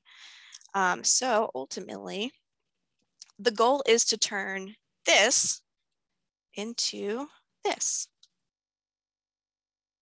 Perfect, okay. And because a rendering is even better than just a 2D image, we're gonna walk you through visualizing what this experience will be like. And thank you, special thank you to my design build team who had put this video together earlier on when we were in the design phase. So as you can see, we were traveling down Transit Center Drive, and I decided that, you know, we're gonna go ahead and park in our brand new parking garage. But you can see to your right, you do have the option of parking, you know, out in the surface lot, but you do have that option of going into the garage itself. It is a 3-story garage, and I decided that I want to get as close as I can, because, you know, I'm just one of those people. So we're gonna search for the perfect spot that's pretty close, and I'm gonna give it another couple of seconds to do so. There are plenty of spots that I could have chosen, but I'm gonna get just close. And I'm sorry you have to listen to my voice narrating this. I found my spot. I would normally have my music on in my car. We get out and we get to walk under a covered canopy. We get to go under we need to go, since we're going to Philadelphia, as I mentioned, to my trip, I'm gonna go ahead and take the elevator up and over to the pedestrian bridge that's gonna cross over the tracks instead of going through the tunnel. And this is how I access that northbound platform. Now, as you can see, it's a pretty cool view. So there's quite a few people who are hanging out up there talking, enjoying the view. And then you have the option too of going down either through the elevator or through the stairs to access the other side of the platform. So we pop out and we have our brand new platform where we can have that real-time information to just double check to make sure you haven't missed your train. There's some seating again, and then we decide we're gonna go ahead and board the train. And for timing's sake too, because it does show us kind of popping out on the other side when I'm coming back, my trip back from Philadelphia. This is what it would look like exiting the southbound side. I no longer have to cross over the tracks. I'm getting out, making my way back towards the parking garage. Again, notice how it is covered. And I decide that I'm gonna go ahead and walk through this other covered pathway, even though it is a beautiful day in this rendering. And I decided I'm actually not going to go to my car. I'm going to go ahead and take a bus elsewhere to a different destination. And I just want to point out too, coming up on the left-hand side, we do have bicycle amenities as well for folks who decide to take use of our shared use path that is connecting from Philadelphia Pike down to the site. You can park your bike, either hop on a train or hop on a bus. And that being said, I'm going to go ahead and stop that. So our project team who is making this into a reality, this is a design build contract, and the design build team is led by Wagman Heavy Civil and JMT Engineers. The owner's rep for this contract has been RK&K with an inspection team that is led by Century Engineering. So some additional project constraints, because we have all of the normal project constraints, but then some other additional coordination. We have, this is a hazmat site. Since it was the old City Steel site, it was a brownfield site. So there are some hazmat constraints with some site-specific work plans.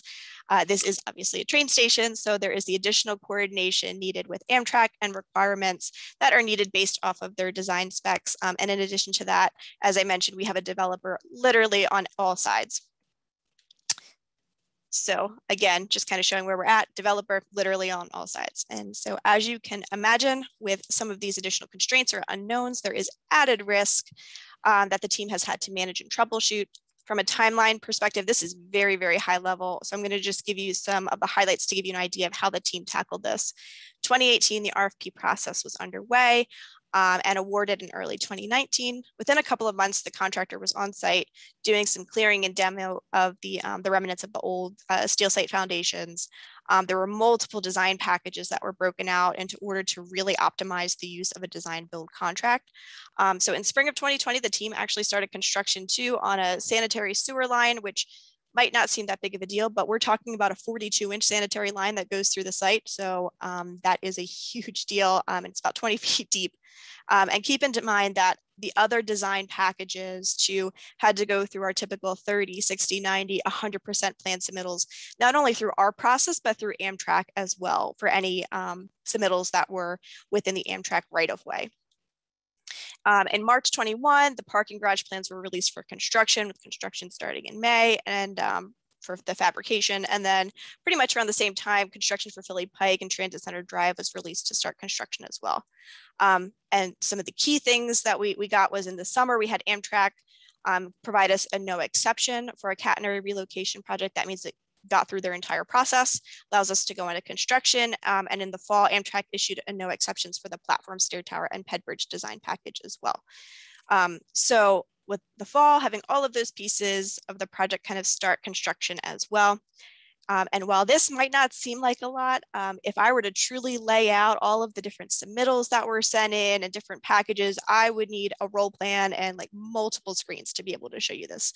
There was a ton of coordination going, and again, just a huge kudos to the project team. And like in every other project, there's also a ton of utility coordination with facilities, not only along Philadelphia Pike that needed to be relocated, but new services to the train station, utilities on the other side of the tracks as well. There's a picture here of that big 42-inch sanitary sewer line that you can see. And some of the relocations that were not identified in the RFP initially that, again, just we like surprises in these construction projects, right? There was a Delmarva gas transmission line directly adjacent to a railroad bridge foundation up on Philadelphia Pike that needed to be removed because, as you can imagine, demo next to a transmission line is not ideal. So that just threw another little monkey wrench into things that the folks had to coordinate. And to the bridge here actually was removed by the developer. So there were multiple levels of coordination. On the east side of the tracks, there was a wooden duct bank that was found pretty early on, luckily in the design phase still, but Amtrak stated we couldn't touch it. It's to be left where as is, but this also meant changing the foundation design to further avoid impacts later on when we did get into construction. Luckily, because it is a design build contract, we had the contractor on board and we were able to all work together as a team to kind of put together the best path forward. As I mentioned earlier, there were several design submittals that needed to get Amtrak approval, or what we call a no exceptions. Through coordination with the Amtrak team, there was some additional requirements, such as a stormwater management pond on site in order to meet their added kind of design requirements. And this was actually for water quantity, not necessarily for water quality. And while there was a lot of coordination during design, there continues to be ongoing coordination during construction, since obviously we require Amtrak protection for pretty much the entirety of the contract from this point forward. And then also some coordination of these catenary poles that needed to be relocated, a construction of the PED bridge, which will require a major outage, and some minor track adjustments and cross-bonding work that actually needs to be performed by Amtrak forces themselves. And again, for the team, they've been great at having bi-weekly meetings with Amtrak throughout the entirety of the project since NTP pretty much. So where our brand new platform is, we actually have 4 existing catenary poles that need to be relocated, shown here. And the pedestrian bridge is quite a fun one as well. It can be difficult to kind of see, but there are a number of Amtrak catenary pole lines and Delmarva line electric lines out there that we actually have to snake a PED bridge through.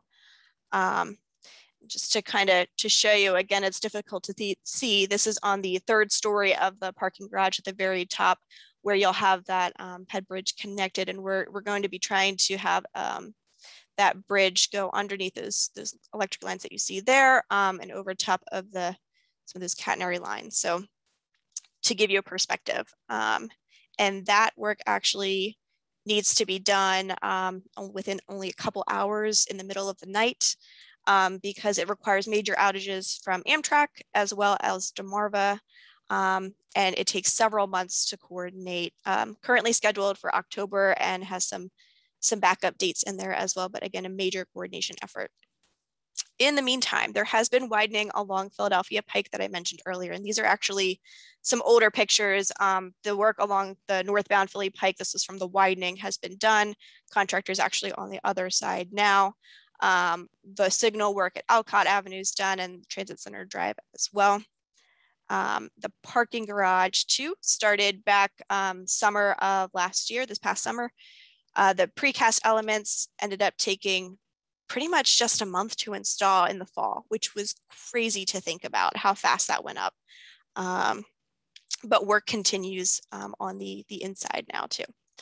And while there was a lot happening this last year, and there's so much more that I could talk about with you guys, there's even more happening in the future, and I'm having to wrap this up. But the work on Philadelphia Pike is ongoing, should be wrapped up later on this year in the spring. Site work will continue. There is still a piece of that big sanitary line that needs to be installed over by where the existing station is.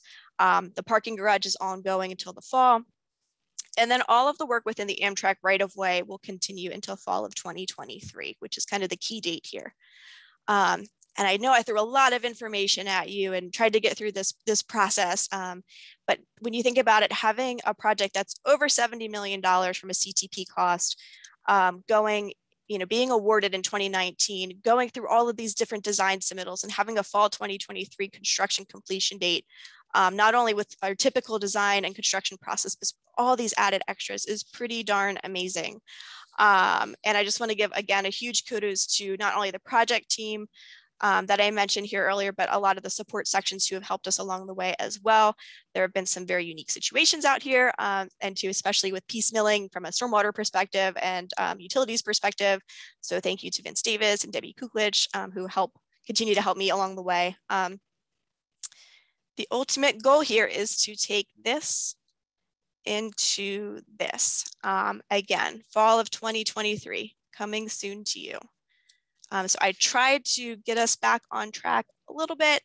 And with that, if you have any questions, you are welcome to go ahead and email me too. I'll stick around for the Q&A and can answer that in the Q&A as well. But hopefully we're back on track. Hey, guys. Brianna. Yeah, no, great. Thank you. Appreciate that. We have one question real quick. Will the claimant station be providing electronic vehicle charging stations, phone charging outlets, and solar panel powered capabilities? So we do have some EV charging stations. I think we have 8 of them. I'm not too certain about the phone charging. I'm not aware. I'd have to double check and get back to you about that. And we do not currently have solar power capabilities on there. Okay, great. Thank you very much. Yeah, thank you. Appreciate it. All right, thank you, Brianna. With that, we're going to move on to our last presenter before the break. So we talked funding of our improvements, some design criteria, a specific project, and some maintenance of our assets after construction. This next presentation is going to focus on the efforts to improve efficiency and documentation during construction and design. Billy Sweeney, Project Controls Coordinator and Engineering Support, will be presenting on e-construction and other Unifier updates. Billy, take it away. Thanks, John. Can you hear me all right? Yes, sir. All right, good. Yeah, like John said, I'm going to focus on what we've done kind of over the past year for and Unifier and just e-construction kind of as a whole. I'll touch on mainly Unifier and then just a couple of extra little things we did in e-construction and specifically in my section that I think are important to mention.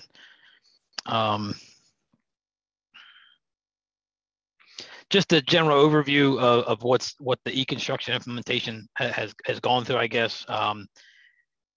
This slide just kind of gives you that timeline. So it's 2013 to 2015, early 2015, we kind of went through the process of trying to determine what we were going to do.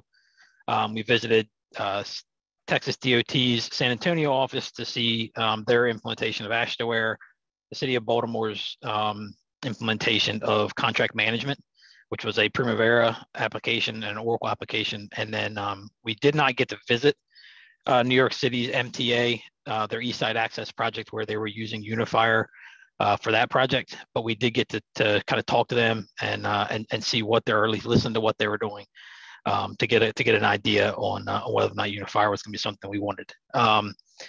And a lot of that reasoning was because when we visited Baltimore with contract management, during that process, we really liked what we saw with contract management, and then decided that we were probably going to move in that direction. And during that process, we were told the contract management was going away and it was being replaced by Unifier. So Oracle got us in touch with the folks from New York City's East Side Access project. Following that, between 2016 and 2017, we began the actual implementation process, started getting some devices in people's hands. And then in 2017, we got our first IDRs electronically through Unifier and kind of went on from there. Starting in 2017, it was decided that the IDRs would only be accepted on new projects in Unifier. So there was no there was no if you want to do it or anything like that. It was put it in Unifier, and then this is the way we're going to accept IDRs. We had some additional processes that were put in there just to kind of facilitate using the IDRs in Unifier. But at the end of the day, it was just IDRs and a few things with items and stuff like that. We gave inspectors plenty of time, we felt, to kind of get used to that process of using their Apple iPads or using their laptops, depending on whether or not they were in-house or external. And then we then started to implement the change order and estimate processes in Unifier in 2019. Going into 2020, the big thing that happened there was just getting our contractors involved in Unifier, I think, and having them involved in the change order and the estimate processes, which I'll talk about, and then having them involved in submitting RFIs and submittals. Again, I'll talk about them a little bit too later. And then 2021, I think one of the things that we focus really heavily on, not from a Unifier standpoint, but from an e-construction, is e-ticketing. So getting away from collecting those paper tickets for hot mix, concrete, aggregate delivery, that kind of thing, and wanting to move into an electronic ticketing process for that. And we focused pretty heavily on trying to get that particular piece done. General update, I give these every year, I feel like, so just so everybody sees it, we're running about 530 active users right now. You can see the breakdown there. 160 of them are DelDOT. users in some way, shape, or form. There's about 300 consultant inspection users right now, and then we've got about 75 contractors that are logging in to do various processes, as you can see, or as I've talked about. We've run almost 290 projects. I think by now, I think we've added 2 or 3 since I did this slide, so we're probably above 290 projects that have run through Unifier in some way, shape, or form. You can see the breakdown a little bit there, where this is 223 of them are the typical DOTs administered projects, capital projects, 63 in the M&O capital side, and then 3 of the level 2 inspection projects that that the DOTS folks inspect for public works types projects. We've run 141,000 inspector daily reports since April 2017, and you can figure most of those were probably at least 1 page, some maybe 2 or 3 pages, depending on how long they were. So you can see quite a bit of paper has been saved, and all of those PDFs for the most part have been saved on their projects in Unifier's document manager. We're hoping nobody's printing them, but old habits die hard, right? Price approval since July of 2017. This is one of those projects or those processes that we kind of implemented during the IDR process when we realized what we needed. We've run about 2,000 price approvals through the system. Probably only about 400 or 500 of them were actual official price approvals, I'll say, where we're actually generating the letter that could be used to send to the contractor. We're getting better at that, and I think now that that's a kind of a requirement, obviously that 400 or 500 number is going to go get a lot higher. And the next there, change orders. We've run about 1,600 change orders since May of 2019, as you see there. I typically have a number associated with what the price is or how much money we've changed. I didn't think it was really important, just more or less just showing you that we've had about 1,600 of those change orders. Progress estimates, we've got about 1,300 progress estimates that totals about $535 million that's been processed through Unifier and creating those progress estimates, again, since May of 2019. What I think is important to show, and one of the things that I think if you talk to anybody that's been really running through the estimate process, that was kind of neat, was we're able to track how long it takes us to get from cutoff to actual, I'll say fully approved progress estimate, that this isn't actually making the payment. This is just creating that document with all the signatures on it. The average time, what we figured out, or what I've done in the reports that I've run, say the average time from when the expected cutoff date of that estimate period is to the time we got all signatures was about 21 days. I think internally we have we strive for 2 weeks from cutoff to get to an approved estimate process. To kind of give you an idea of I'll say potentially where the delay might be, or where we have some back and forth a little bit. The actual average time from when we start a progress estimate, this is after the cutoff date, and then we go through the pencil estimate process, which I'll talk about in a minute, a little bit here, to where we actually say, okay, now we're ready for everybody to sign or review and sign the estimate itself. It only takes about 3 days. In my report, I had some that were as quick as like a half an hour, maybe 25 minutes from the time we actually said, okay, we want to get this estimate, we want to start this estimate after we get the pencil estimate, to send it to the estimator for them to import their information from the IDRs that the inspectors are putting in Unifier, to sending it through to the group engineer or sending it through to the contractor, depending on the project, and then actually getting that estimate back to the estimator again to say it's been signed. Again, I've seen this as quickly as 20 minutes to half an hour if everybody's waiting for it. To a week or so if maybe people aren't waiting for it, or if there's some other reasons why it got delayed. But the average for the most part from what we're seeing is about 3 days total. It's maybe just about a little less than 3 days, but 3 days is about approximate. To run through some of the things that we did in 2021, some of these probably bleed over from 2020 to the end of 2020, but I'll kind of go through them anyway. So what we've done over the last year, maybe year plus, first on the list was the ENS site inspection. So this is the weekly inspections that the inspectors do, I believe, when there's not a CCR assigned to the project. We take the user's information that they're entering. I'm sorry, it looks like it's a little blurry, but we take the information that the user enters into Unifier in the process. This is a predefined kind of set of questions that are asked with a simple, did it pass or not? We'll say, you know, is it satisfactory, unsatisfactory, or not applicable? And then they fill these pieces of information out. They give us some backup on if there is deficiencies. And then we turn it into a PDF version that obviously is a lot easier to read than the Unifier version. And then this gets stored with the project in the document management system as a PDF for anybody to get to that has access. Next on the list was the construction notice to proceed process. This is that document that tells the contractor they're ready, they're able to work within a set period of time. Again, we take what the information that is provided to Unifier by the area engineer or whoever is creating it. They fill that information out. And then when it's all said and done, Unifier will generate the letter, even electronically signing that letter for you on our letterhead. And as part of the workflow, we'll send that letter to the contractor automatically. And then when it's all said and done, we'll store that letter again in the Unifier document manager, you know, without really any manual effort at all. Next on the list, the BMP ID request and log. This one was new for us, to be honest with you. So this is actually really a design phase process that happens. We got a request from stormwater and MPDES sections to facilitate being able to capture data from design through a manual process that happens right now, and then provide it to their consultant to automatically upload that data into the MPDES viewer. And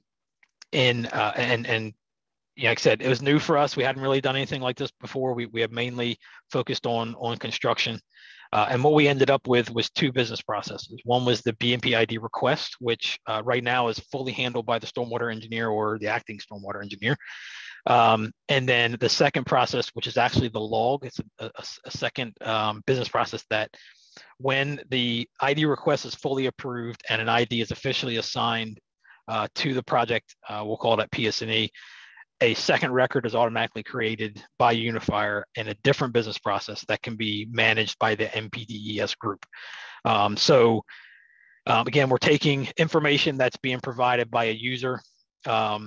And while there isn't necessarily a PDF version that kicks this out, it takes this form you see on the screen and then turns it into a second form and a second business process. Once that information is in this business process, then there is an integration that runs in the background on a nightly basis that kind of reaches into Unifier's database, grabs this information, and any attachments like pictures or backup documentation of any sort related to that BMP, it will package those attachments into a zip file, and then it will generate a CSV file or an Excel file that lists every BMP that has been approved and the details associated with it in a format that then the MPDES group's consultant, KCI, can go to, can grab that CSV file and then use it on their side to automatically create assets in the MPDES viewer based on the information that we're collecting here in this BP. So this is a little bit new, like I said, a little bit new for us, but you know, we were able to accomplish it. And this was one of the things that I'm pretty excited about. We don't have I don't think KCI has their piece of it done just yet, but I know they're working on trying to get that done. We did have some additional changes needed to happen kind of late in the process, you know, which is going to happen. So kind of is what it is. The next one is the ADA guidance request. This was one that I was kind of hands off a little bit. I was letting JMT and the Civil Rights ADA group kind of handle it. And I'm going to, you know, I'll just go over like what it is, and then I'll move on here. I'm being told to wrap it up. So we take again the information that comes from the user, and then and this one collects quite a bit of information from the user, both from the person requesting it, and then from the folks in the field, the ADA group that goes out and actually looks at the stuff out there. We then take that, and I believe this might be an old version of the letter that gets created or the response that gets created, but you get the idea. we can be pretty creative with what Unifier creates at the end of the day. Environmental permit request for M&O. Again, this is right now just the M&O process. So we took the Maximo process that was currently being used. We were asked to convert that over to Unifier. Again, we're taking the user level information that the request comes in, it goes through a workflow, and then we can track where it's at, where those permits are at, and when they started, when they when they're expected to expire, that kind of thing. Again, this is just M&O right now. So this is just those kind of pipe replacement projects that the district, the yards take care of. We do foresee the possibility that something like this could be used once we get into design a little bit more, and as we do this P6 migration and sunset P6 and roll everything over into Unifier. We'll obviously be talking with the environmental group whether or not this is something they want to expand for the capital side of the world. I'll run through these process improvements real quick. These are pretty much workflow based improvements that we did. First and foremost, I mentioned that contractors are now submitting submittals and RFIs. In addition to the contractors submitting RFIs or submittals and RFIs, we're also having the subject matter experts. So in this case, you're looking at the RFI review process. They're actually responding from within Unifier, like you see here. So there's a kind of a review process that goes through, and then when it's done, it submits that response back to the contractor. This is the submittal version of that same workflow. Like I said, they're very similar, just with one having a few more subject matter experts over the other. Change orders. So we improved the change order process. This is probably one of the more complicated processes that we have out there on or in Unifier right now. I won't go over it. I could talk about this stuff all day, obviously. So, and Bob keeps telling me to move it on. I can't wait till he's on the phone on a call tomorrow or Wednesday here at his office. But yeah, I mean, we have the ability to send a change order to the designer. We have the ability to send it to FHWA. Contractor must review it. Lots of decision points, lots of things we can do here, and pretty exciting what we can do with Unifier when it comes to workflows. Pay estimate process, we did a lot to update, we think, or improve this process. We're linking the pencil estimate itself to the progress estimate, so that we're kind of pulling information from the pencil estimate, moving it into the progress to make that process a little bit cleaner and a little bit easier for folks.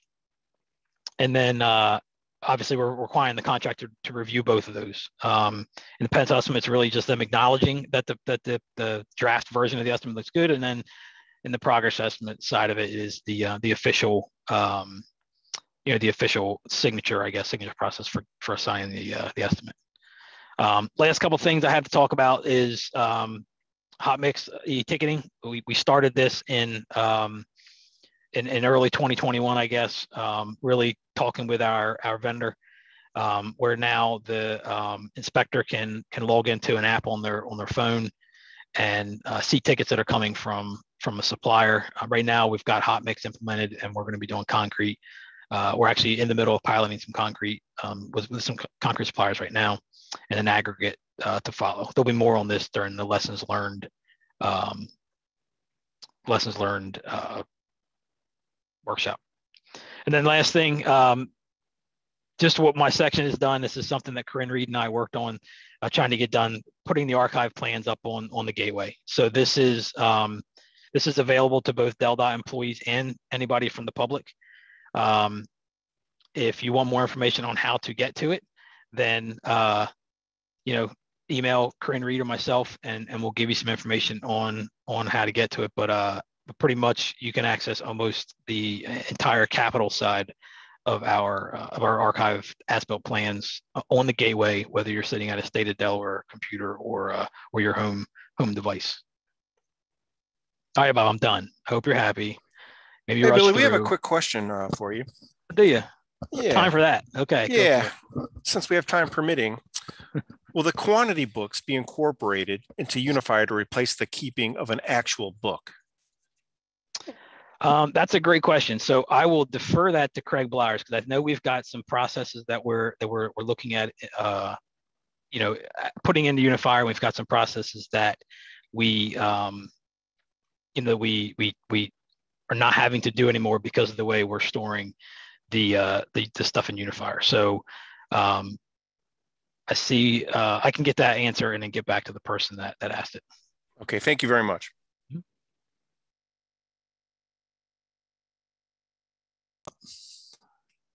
Thank you very much, Billy.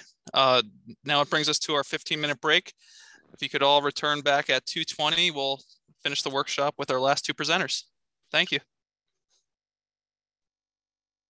All right, welcome back, everybody. As you can see on the screen, we have a slide for the DelDOT Toastmasters group. There's a great opportunity coming up March 1st from 12 to 1 to work on your public speaking. So you can email Angela Dula if you have any questions or want some more information on this opportunity. All right, Bob, we're good. I just want to thank Josh McCloskey and the drone team for putting that PowerPoint together with all the drone photos. We've done a lot of good work over the last year, a lot of neat projects that we've been involved in, so we figured we'd showcase some of that over the break. So welcome back. Hopefully everybody got refreshed for the last couple presenters of the day. Our next presentation will cover Justice 40. It's an effort that's being made to provide investments to disadvantaged communities. And Stephanie Johnson, the Assistant Director of Transportation Resiliency and Sustainability, will educate us on this initiative. Stephanie? Thanks, John. So I feel like the excitement and anticipation has just been built up through this whole presentation so far about our new division, and our whole entire division will be represented in this next hour. We have 100% participation from our division, so we're really excited about that. And so I think we're starting this presentation with my poll questions because I know we're all coming from break, and hopefully get the brain going and engaged with the subject. So if we can pull up the poll questions, and for those of you that might be away from your computer, you'll actually need to type. You'll need your keyboard because I made this one a little bit more difficult. You actually have to type in your response as opposed to pick multiple choice. So what topics does environmental justice include? And I did see that there were over 400 participants, so this screen should fill up pretty quickly, I'm hoping.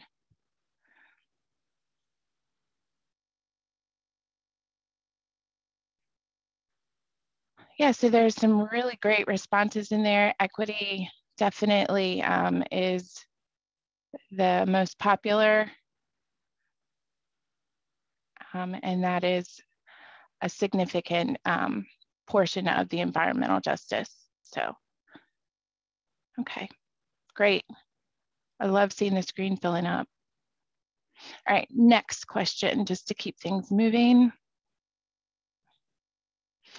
In what ways can DelDOT ensure environmental justice is incorporated in our projects and programs?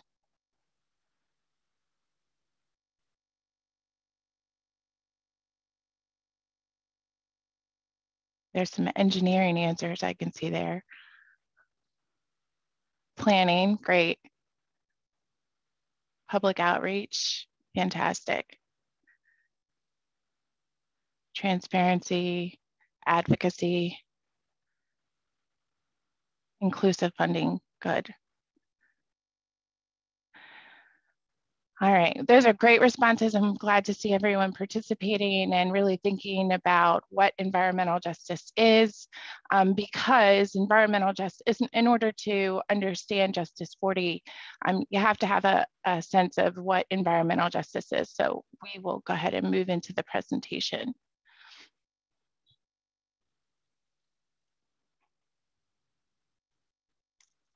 And just waiting for the presentation to show up. You should have control if you click.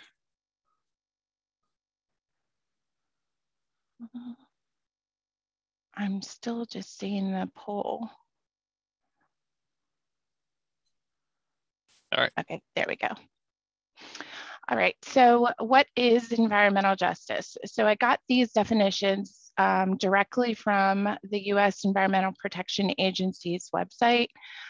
So it is the fair treatment and meaningful involvement of all people, regardless of race, color, national origin, or income, with respect to the development, implementation, and enforcement of environmental laws, regulations, and policies. No, the key words in there are what is fair, right? Because we can all identify, we can all define fair in different ways, and what's meaningful. So what falls under meaningful involvement. So the definition for fair, no group of fair treatment, no group of people should bear a disproportionate share of the negative environmental consequences resulting from industrial, governmental, and commercial operations or policies. And then meaningful involvement. People have an opportunity to participate in decisions about activities that may affect their environment and our health. The public's contribution can influence the regulatory agency's decision, and the community concerns will be considered in the decision-making process. And finally, decision makers will seek out and facilitate the involvement of those potentially affected. So we saw in the responses to the poll questions, a lot of people talking about public outreach and getting, you know, that feedback. And so that is meaningful involvement. People sometimes ask, why is the EPA part of, or like, overseeing environmental justice or defining environmental justice? And really the term environmental justice was coined in 1982, but environmental justice issues really became identified and protests related during the civil rights movement in 1960s. So the initial inequity issues were identified related to landfills and toxic waste dumping that were predominantly identified falling into the Black communities. And so that's kind of where the EPA came in. But since that time, we've identified issues of inequity and disparity in many sectors, including transportation. Okay, so defining environmental justice communities. So when we talk about Justice 40 or environmental justice, we reference EJ communities. You'll hear that term kind of interchangeably. And EJ communities are, so they're synonymous with disadvantaged communities. And that's just because environmental justice is what has to happen in those disadvantaged communities. So you can see that I'm not going to go through the definition of a community. We all have a sense of what community is. And then here's a list of what is considered disadvantaged based on the EPA.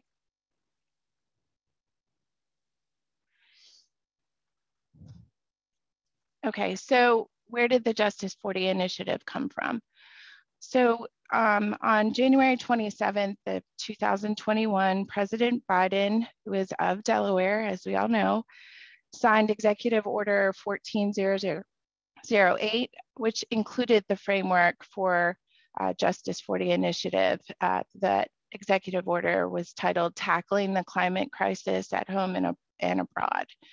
And then the goal of that specific executive order was to figure out how certain federal investments might be made towards a goal that 40% of the overall benefits flow to disadvantaged communities. So keep in mind, this is 40% of the overall. This isn't 40% of investments, financial investments, but the overall benefits.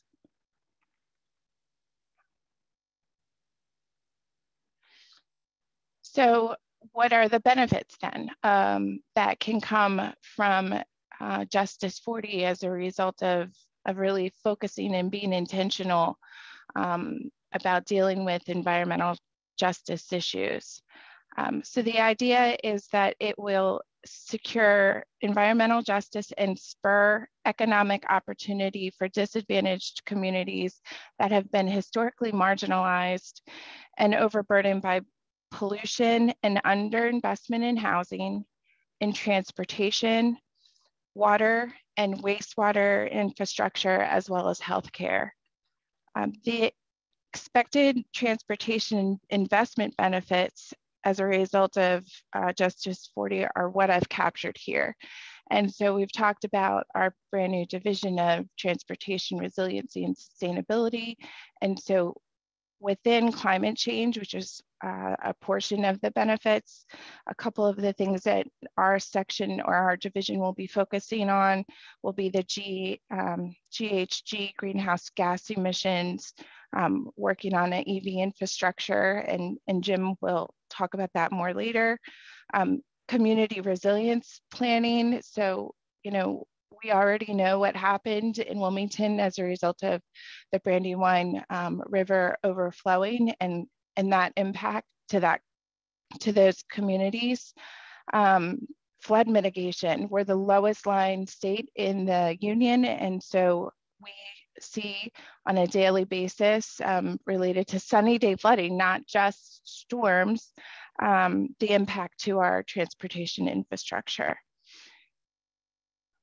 So we're also awaiting federal guidance from the US DOT on the how, right? So we have a sense of what the issue is, but how, from a federal perspective, do they want to quantify or report how the states are tackling this issue. A DOT strategic plan and a DOT agency equity plan is to be released in early 2022, which is in line with the timing of the release of the Bipartisan Infrastructure Law.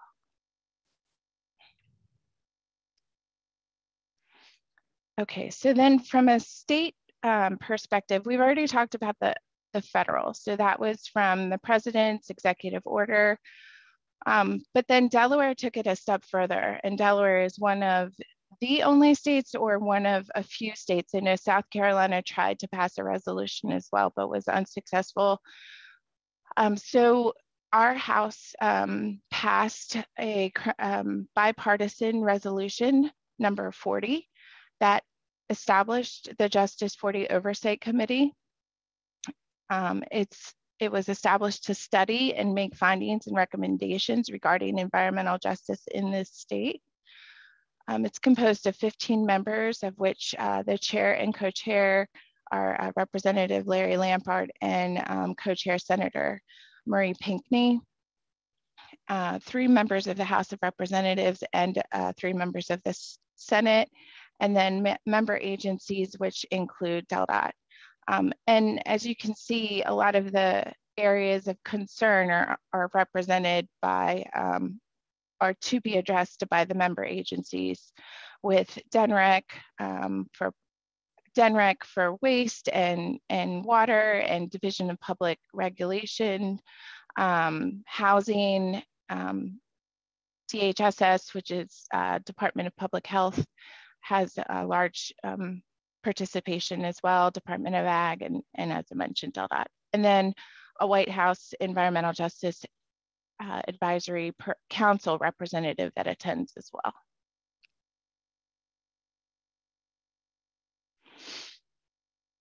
So the focus of the Justice 40 Oversight Committee for Delaware is clean energy, affordable housing, reliable and affordable high-speed internet access. We know as a result of COVID in the last couple of years how that lack of access to internet has impacted families and students trying to get education, access to their education, and then clean drinking water, which a lot of us really take for granted. Action items related to that are: 1, how do we identify a disadvantaged and marginalized community in Delaware? And then once we identify that, what are the infrastructure deficiencies in these communities. We're supposed to assist the members of the communities in developing a plan to apply for assistance to secure funding for the much needed infrastructure improvement projects, undertake other actions necessary to carry out the purpose of the committee, which also include verifying how covered programs are distributed through those benefits that can benefit the community. So it's not just, again, it's not just about the money, it's about the overall benefits to the community.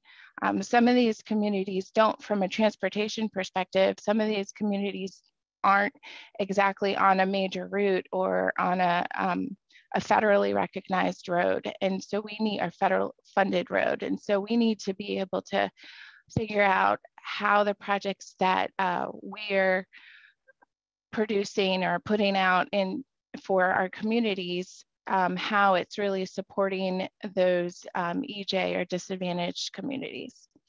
And ultimately, we have to calculate and report on reaching the 40% goal and deliver a report that is due December 31st. And when I say we, I mean the Oversight Committee, not DelDOT specifically. So what's happened so far with our Delaware Justice 40 initiative? There were 3 listening sessions starting in October through November for each county. These were in person because we wanted to make sure that folks had the ability to come, because as we mentioned, internet is not always, the internet access is not always available for others. It was interesting. I shared with Jim that attending those, I felt like I was in the movie Aaron Brockovich. The complaints about access to public water was pretty surprising, how much folks really don't have access to what you would just assume. You open your tap and what you get is just clean, but that's not how it actually is in much of our state. And then there have been public meetings that for open to the public for their input, starting in September and then following through every month except for December. The first couple meetings was just an overview of Justice 40, then an overview of the listening sessions and the input that was provided. And then in January, a couple of the member agencies, being DENREC and Department of Health and Social Services, Public Health predominantly, showed what work they were doing on an EJ mapping tool.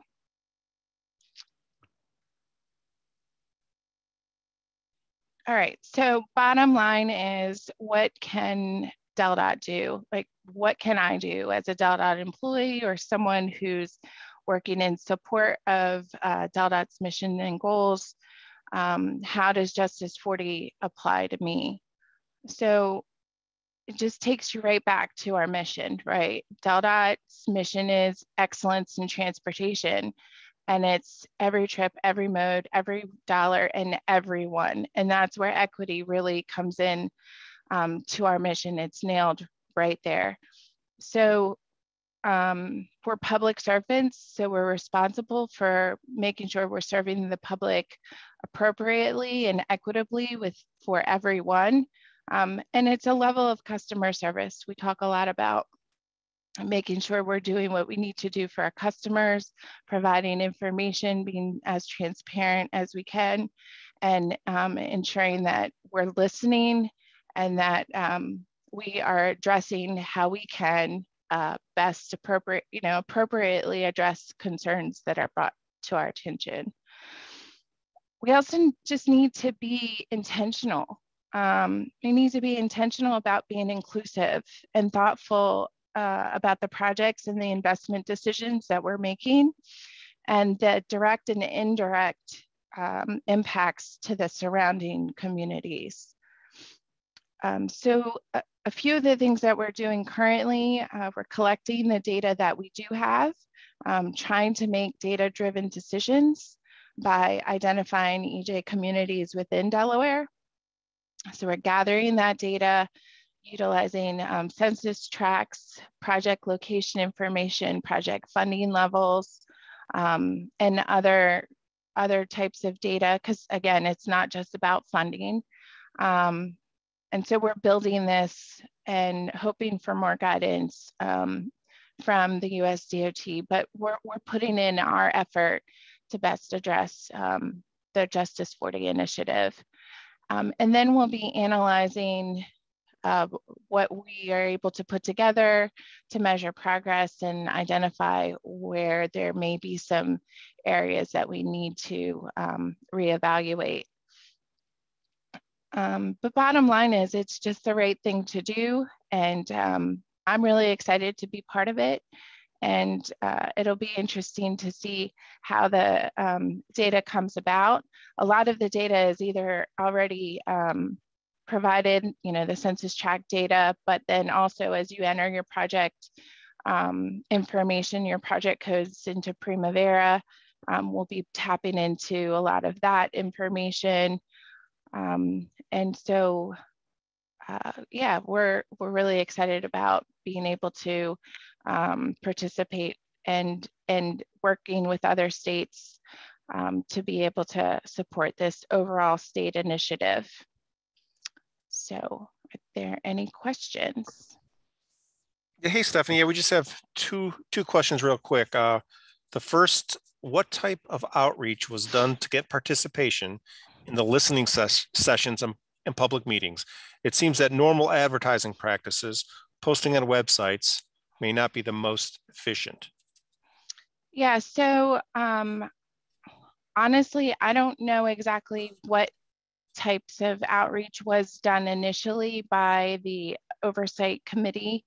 I know that was led by the Senator, Representative Lampart and Senator Pinckney, I believe.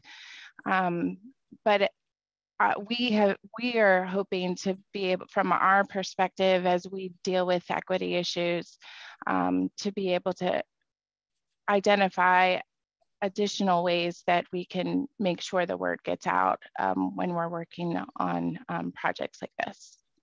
Okay. Second question. How does this relate to the EJ plans by the MPOs? Right, so that's a great question. And as our new division came up about this summer, Jim and I have really been working closely with other partners to be able to make sure that, as a division of two, we don't know everything. And so we know, but we do know that there's a lot of folks out there that have a lot of valuable information that we could utilize.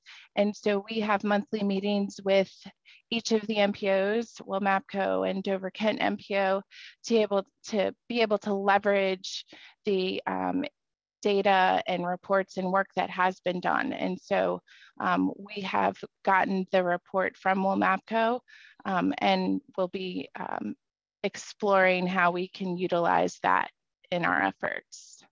Okay, two more real quick. Will the EJ data be made available for planning purposes?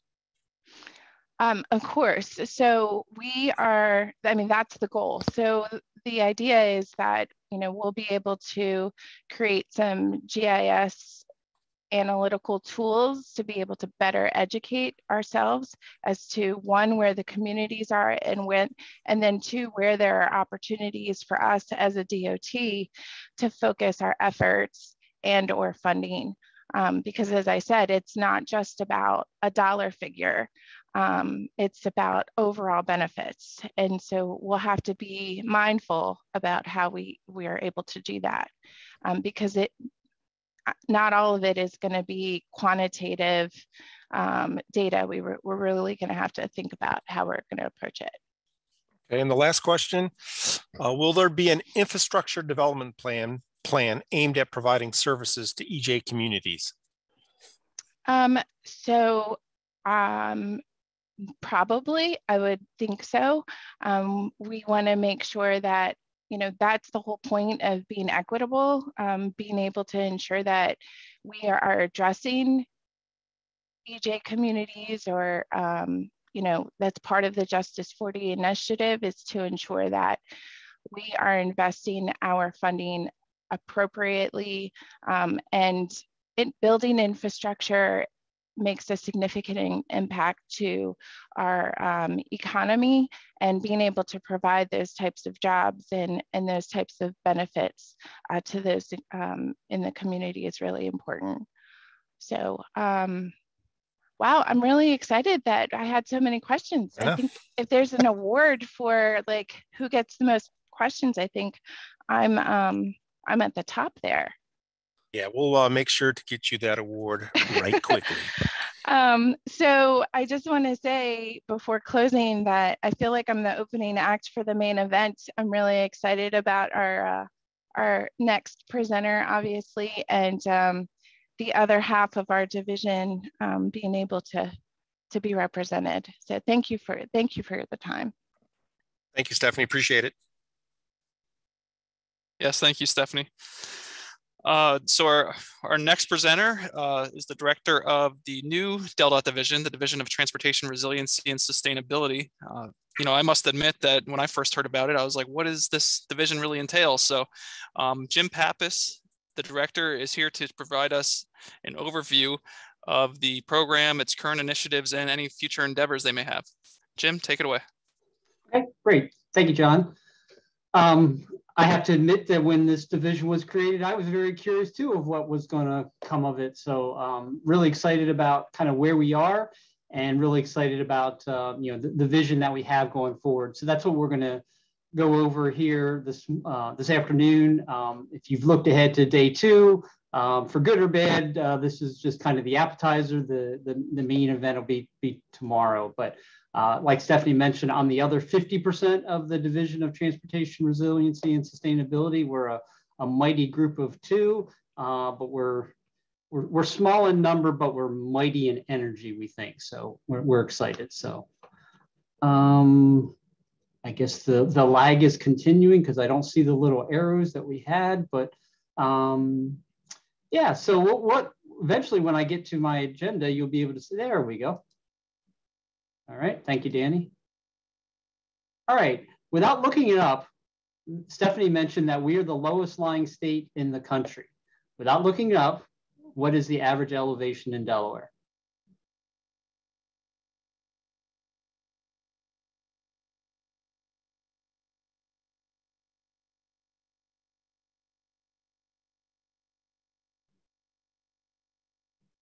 Tick tock, tick tock, tick tock. All right. All right, well, it looks like 0 to 50 is winning. It's actually 62. So those who chose B are in the right area. But another one without looking it up, what is the highest elevation in Delaware?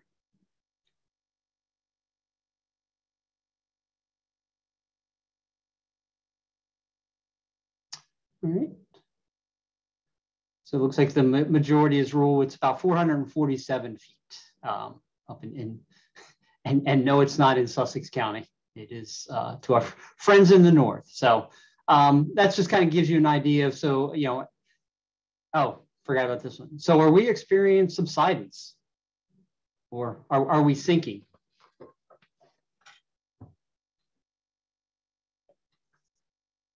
And it looks like the trend is knows the bad news. So that was a real punch in the gut when we had a meeting with the University of Delaware a couple of years ago, and they said, oh, well, just so you know, not only are the seas rising, but the state is sinking. So other than that, it was a great meeting to learn about the state of Delaware. So all that to mean is we have challenges, right? So that's kind of how this division was created. And I think yeah, so Mark Lutz earlier mentioned mission statement. So I don't know who's keeping track of how many times you've seen the mission statement, but I do want to note that this is the first mission statement that you've seen with a group with a new emblem.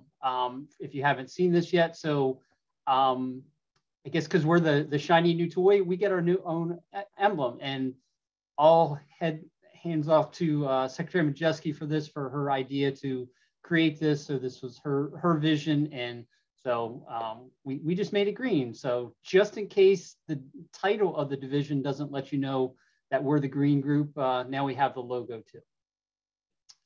All right, so what we're going to go over this afternoon is an introduction to the division, talk about the partners. Stephanie mentioned, and you saw on her slides, a lot of the agencies that we're interacting with. And then we'll talk about some project initiatives and the future work. And again, that's kind of the vision of what we have. And again, even though we're kind of, very young, we have a lot of projects that are moving forward that we're really excited about to help DelDOT and ultimately the state of Delaware. So our division of 2 was created in the spring and summer of last year. And again, giving Secretary Majeski a lot of credit for the creation of this division. Some of you may remember that the department was thinking about and working on resiliency and sustainability. So it's not just a light switch flipped and said, oh, well, maybe we should start worrying about this in Delaware, the lowest lying state that's sinking as well. There were various people. So for example, Stephanie was working on it planning. I was doing it in DOTS. Brian Urbanik was working on it in M&O. Vanessa was with DTC. Don Weber in traffic has a lot of data. So we were actually working on sustainability and resilience things, but it wasn't a kind of a primary focus for any of us. We were doing other things, but we kind of worked together and tried to coordinate things. But again, it wasn't our major emphasis. So the idea of creating a standalone division was to consolidate all of those efforts across the department and kind of have it in a single group. And that's what our division will be doing. Engaging with stakeholders, again, and I'll have a slide here in a couple of slides that just kind of a list of all the people that we're working with, because again, this is not just a DelDOT problem. This is across the entire state of Delaware. And we realize we don't have all the answers. So we need to engage with a lot of different stakeholders to address this moving forward. And kind of where the day started or the afternoon started with Laney's presentation and with Doug as well is the funding opportunities. There is a lot of funding availability associated with resiliency moving forward. So again, by having this division focusing on that, we will be able to maximize those funds, both the formula funds that we'll be receiving and also aggressively going after appropriate grants as they become available. So again, great vision, knowing these things were coming to create our division. So we want to create a kind of our own mission and goals of our division. And I've told a couple of people this. So the beauty of a brand new division is I have never had somebody come to me and say, well, the former division did this way. We haven't had that. So we are literally kind of in uncharted water. So that's, again, the excitement that Stephanie and I have about this division is, we're creating things and it's a wonderful thing. We want to work kind of, from planning through design, through construction, and through maintenance to make the infrastructure of Delaware as resilient as possible for all of our customers. And our customers being, everybody who uses our transportation network and the opportunities that our transportation network provides to people. We do wonderful work every day. And I hope everybody, takes that into consideration is, we have our challenges, and none of us are perfect, but at the end of the day, we're providing opportunities for our customers to go to school, to visit family, to go to recreational events, to enjoy the outside. So we do wonderful things. And looking to the future, there are some great challenges that we have. So we're looking to work again across the department and many other stakeholders and other agencies to ensure the future is, as much freedom as we have today, that future generations will as well. So that's the core of why we get up in the mornings. So how do we go about doing that? Again, talked about centralizing the efforts across the department. Again, Stephanie and I are kind of the face of these things, but there's a lot of hard work being done by a lot of great people across this department and other agencies that we're just trying to provide some horsepower to get things across the finish line. So again, we can help our customers at the end of the day. You know, the sea level rise and the climate change, again, they're here. You know, we don't get into how it's happening, but it's happening. And so we just need to address that. And again, make our infrastructure as resilient as possible for future generations. And then we're also looking at other things other than just kind of physical roads and bridges. We're looking at alternative energy, again, starting with Doug's presentation, and Lainey mentioned it as well, as, you know, the EV infrastructure. This is, you know, honestly, since Thursday of last week, when some information came out, that's kind of been the bane of our existence, is reading a lot of information about that, because there's a deadline of August 1 to get a plan into the federal highways so that we can receive funding to do EV infrastructure. And I'll talk more about that tomorrow. We're looking at alternative energy. Again, give credit here to some work that John Sisson at DTC had started, looking at using solar panels to generate energy for electric vehicles. So again, you know, we didn't create that idea. We're just kind of providing some resources and want to kind of help that along. And again, all that is just to minimize the environmental impacts of our transportation system. So stakeholders. So this is kind of a quick list of a lot of stakeholders. And so DNREC, and yes, we intentionally engaged DNREC. And let me let that sink into a minute, because I'm sure people right now are falling out of their chairs, jumping out of buildings, banging their head against the wall going, why did you intentionally engage with DNREC? Well, we intentionally engage with DNREC because a lot of their programs and projects, you know, we interacted with them kind of anyway. And so we felt that, you know, with this new division, that we can work closely with them and kind of, you know, again, for the benefit of the state of Delaware, maybe take some of their programs that were kind of dying on the vine. And if they were good for the state of Delaware, and if we could provide some resources, we could kind of help that across. And also, as I've told some of my friends in construction and maintenance, at some point in time, you're going to do something wrong. You're going to fill in a wetland. You're going to do something outside of your permit limits. It's happened in the past, and we all know it'll happen in the future. And so hopefully, you know, if we have good relationships with them, maybe that can cushion the blow a little bit, so we don't get, you know, notice of violations and you know, DelDOT on the front page of the newspaper getting fined by another state agency. So hopefully, you know, the goodwill of working with DNREC will help us in those situations. Again, they've been incredibly engaging, very helpful, and we have a lot of momentum with some work that we're doing with them. The state planning office, you know, a lot of land use decisions have a huge effect on everything that we do, right? You know, whether it's impervious surfaces or, you know, siting places, you know, physical buildings and things like that in the right location.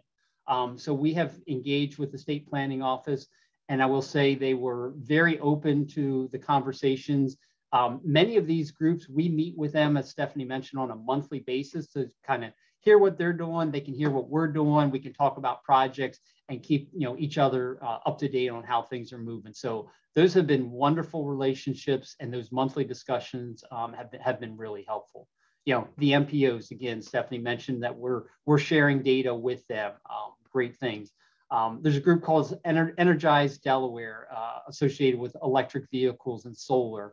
Obviously, research with the University of Delaware. You know, many of you have worked with the University of Delaware as they do research.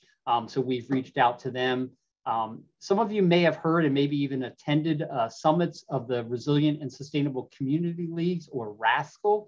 DelDOT and DNREC were a couple of the founding partners in that group, and they do a lot of great work for a lot of the smaller communities, you know, communities that don't have full-time, you know, engineering staffs, or some of them don't even have full-time mayors, you know.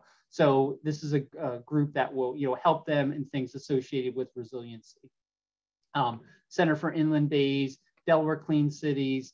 Some of you may have heard of TCI, or the Transportation Climate Initiative, that's run out of the Georgetown Climate Center in DC. It's basically a consortium of states from Maine all the way down to North Carolina that are, you know, working together collaboratively to try and address the challenges that we have with climate change and greenhouse gases.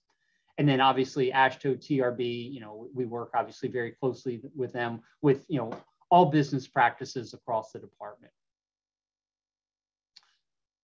So some of the things that, that we're working on, again, we'll get into much more detail on these tomorrow, but again, it's been mentioned a couple of times about the state EV infrastructure implementation plan.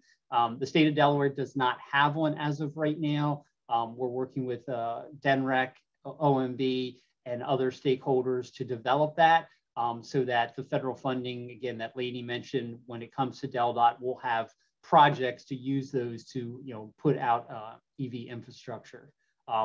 And shout out and thank you to Eric Simo for the opportunity at this Utility Summit next week. I'll be giving a presentation specifically about the EVs, but the presidential goal is 500,000 EV charging stations across the country by 2030. So there's a pretty aggressive move to get electric vehicle charging stations out there, in the appropriate areas. Then we'll talk about some planning projects. We have SR1 from Dewey Beach to Fenwick Island, 299 outside of Odessa.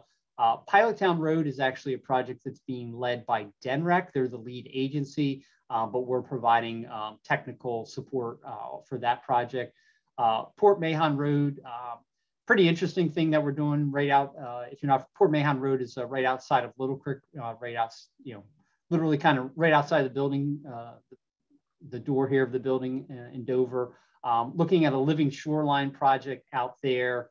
Woodland Beach Road, which is on just off Route 6 outside of Smyrna. Again, each of these locations, other than the EV, they're having the same challenge. They're having water on the roads. That's happening more frequently, and it's happening not just during storm events. We have the sunny day flooding, nuisance flooding, whatever you want to call it. Beautiful sunny days, these roads have water on them, sometimes to the point that you can't use the roads. And so from an emergency response standpoint, and the ability to provide transportation, that's a significant concern. So we want to look into those locations and see what solutions we potentially can come up with. In design right now, we have South Bowers Road. It's just south of Dover. Again, that's a location, and I'll show some specifics tomorrow, that quite often has overtopping of the roadway, sometimes 6 to 12 inches of water, which makes it quite challenging to traverse that area. And then traffic and TMC had been and is working on water on road signs, and you may see these. So Woodland Beach has one of these, Pickering Beach has one, where it's a physical sign that kind of lights up when there's water on the road to warn motorists. So talk a little bit more depth tomorrow of how we want to kind of do even more with that program. Oops, too far. So some of the future things that we're looking at, so for our friends in design is we're working on tentatively what we're calling right now is a flood matrix DGM. I don't know if that's what the eventual title will be, whether it's a policy implementer or DGM, but it's going to kind of go through the various options that you as a designer and we as a Department of Transportation have to address these challenges that we have. We're not going to be able to elevate every road out there to address climate change. We just don't have the money. As much money as Lainey's going to have, and she's right, she's everybody's best friend right now. We're not going to have enough to solve everything. So there are going to be various options that we want to look at. And these options are going to range everywhere from basically tolerate the condition that's out there today, all the way up to potentially abandonment of roadways. And we understand that that's got a lot of challenges associated with it. But we need to kind of look at the whole range of possible options. So we're working on developing that, what we're calling a DGM. Again, we mentioned the alternative energy in the right of way. Georgia, the state of Georgia is kind of leading that effort. They have a lot of solar arrays within their right of way. And many states, Maryland is another state that's kind of jumping on that now. So we're just, kind of scratching the surface and potentially starting to look into that. One of our big challenges is, how do we prioritize things? So again, those that, worked in the department for a while, you know, the decision lens tool that is used in planning, and that's kind of how we prioritize locations that become funding mechanisms and eventually become, you know, projects that we, you know, design and then build and then ultimately maintain. We are coming up with that same thing for resiliency projects, because we know that if we try to, for example, if we put South Bowers Road, which is a, you know, a very small road, there's approximately 20 houses there. Even though that roadway floods, if we put that up against, you know, the 141 corridor or, you know, even the Route 24 corridor, if we ran that through decision lens, it would never kind of rank high enough that it would ever receive funding. But for the community, you know, that's a #1 priority. So we're looking at generating kind of a CTP or using decision lens to come up with a resiliency projects CTP. And we're literally just starting that right now. But again, we are collecting all the data of where are these frequently flooded roadways across the state, and then kind of, you know, putting it into the black box of decision lens to come up with you know, ultimately a prioritized process. And then ultimately we can look for funding of those projects. So super excited about, again, about creating that. And again, Stephanie just mentioned and gave the presentation about the Justice 40 initiative. Again, it's here. You know, we are actively engaged with many other agencies. As we're learning more about this, there's actually a lot of information out there about you know, this concept. So we're looking into how do we collect that data? How do we, you know, one of the questions that came up was, are we going to share that data? You know, absolutely, that data is going to get shared.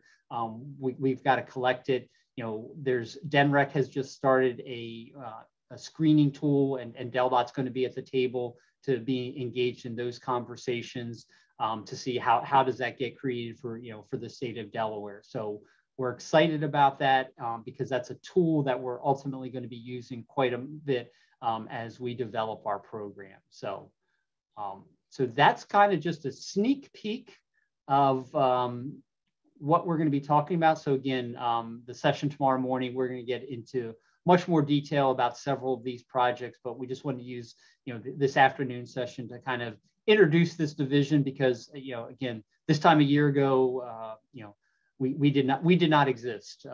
So we're super excited about it. And we just want to highlight some of the things that we're working on. With that, I'm going to stop there. So John, if you want to take it over, but real quick, I want to say thank you to John and Maureen and Bob and Danny for the opportunity and all the work you guys put into doing this winter workshop. And there's a ton of work that you guys do. So you guys are doing a great job. So thank you, Jim. Thanks for the presentation. We don't have any questions currently, but I'm sure there may be more tomorrow when you come back and visit us. I'm sure people will sleep on it and figure out what they want to ask you tomorrow. Bob's going to bring up the agenda for day 2. We're starting at 8 a.m. tomorrow instead of the noon kickoff that we had today. I just want to issue a few reminders here quick. The invitation for the Zoom link should be sent out. I think I just saw it come in my inbox not too long ago. So you should have received that for tomorrow's session. It's a different link than today. Also, if you're not able to attend, there will be a evaluation form sent out after the session tomorrow, and you'll be asked to complete it by Friday if you would like to receive the professional development hours certificate. And I want to thank all those presenters today. I think it was a great day of topics and a lot of great presentations, a lot to think about here. So thank you to the presenters and thank you all as an audience for participating. I think the Q&A feature made it a lot more engaging for all of us and provided some feedback as to where we are in our knowledge of things. So with that, I'm going to say good night and thank you all, and we'll see you tomorrow at 8 a.m.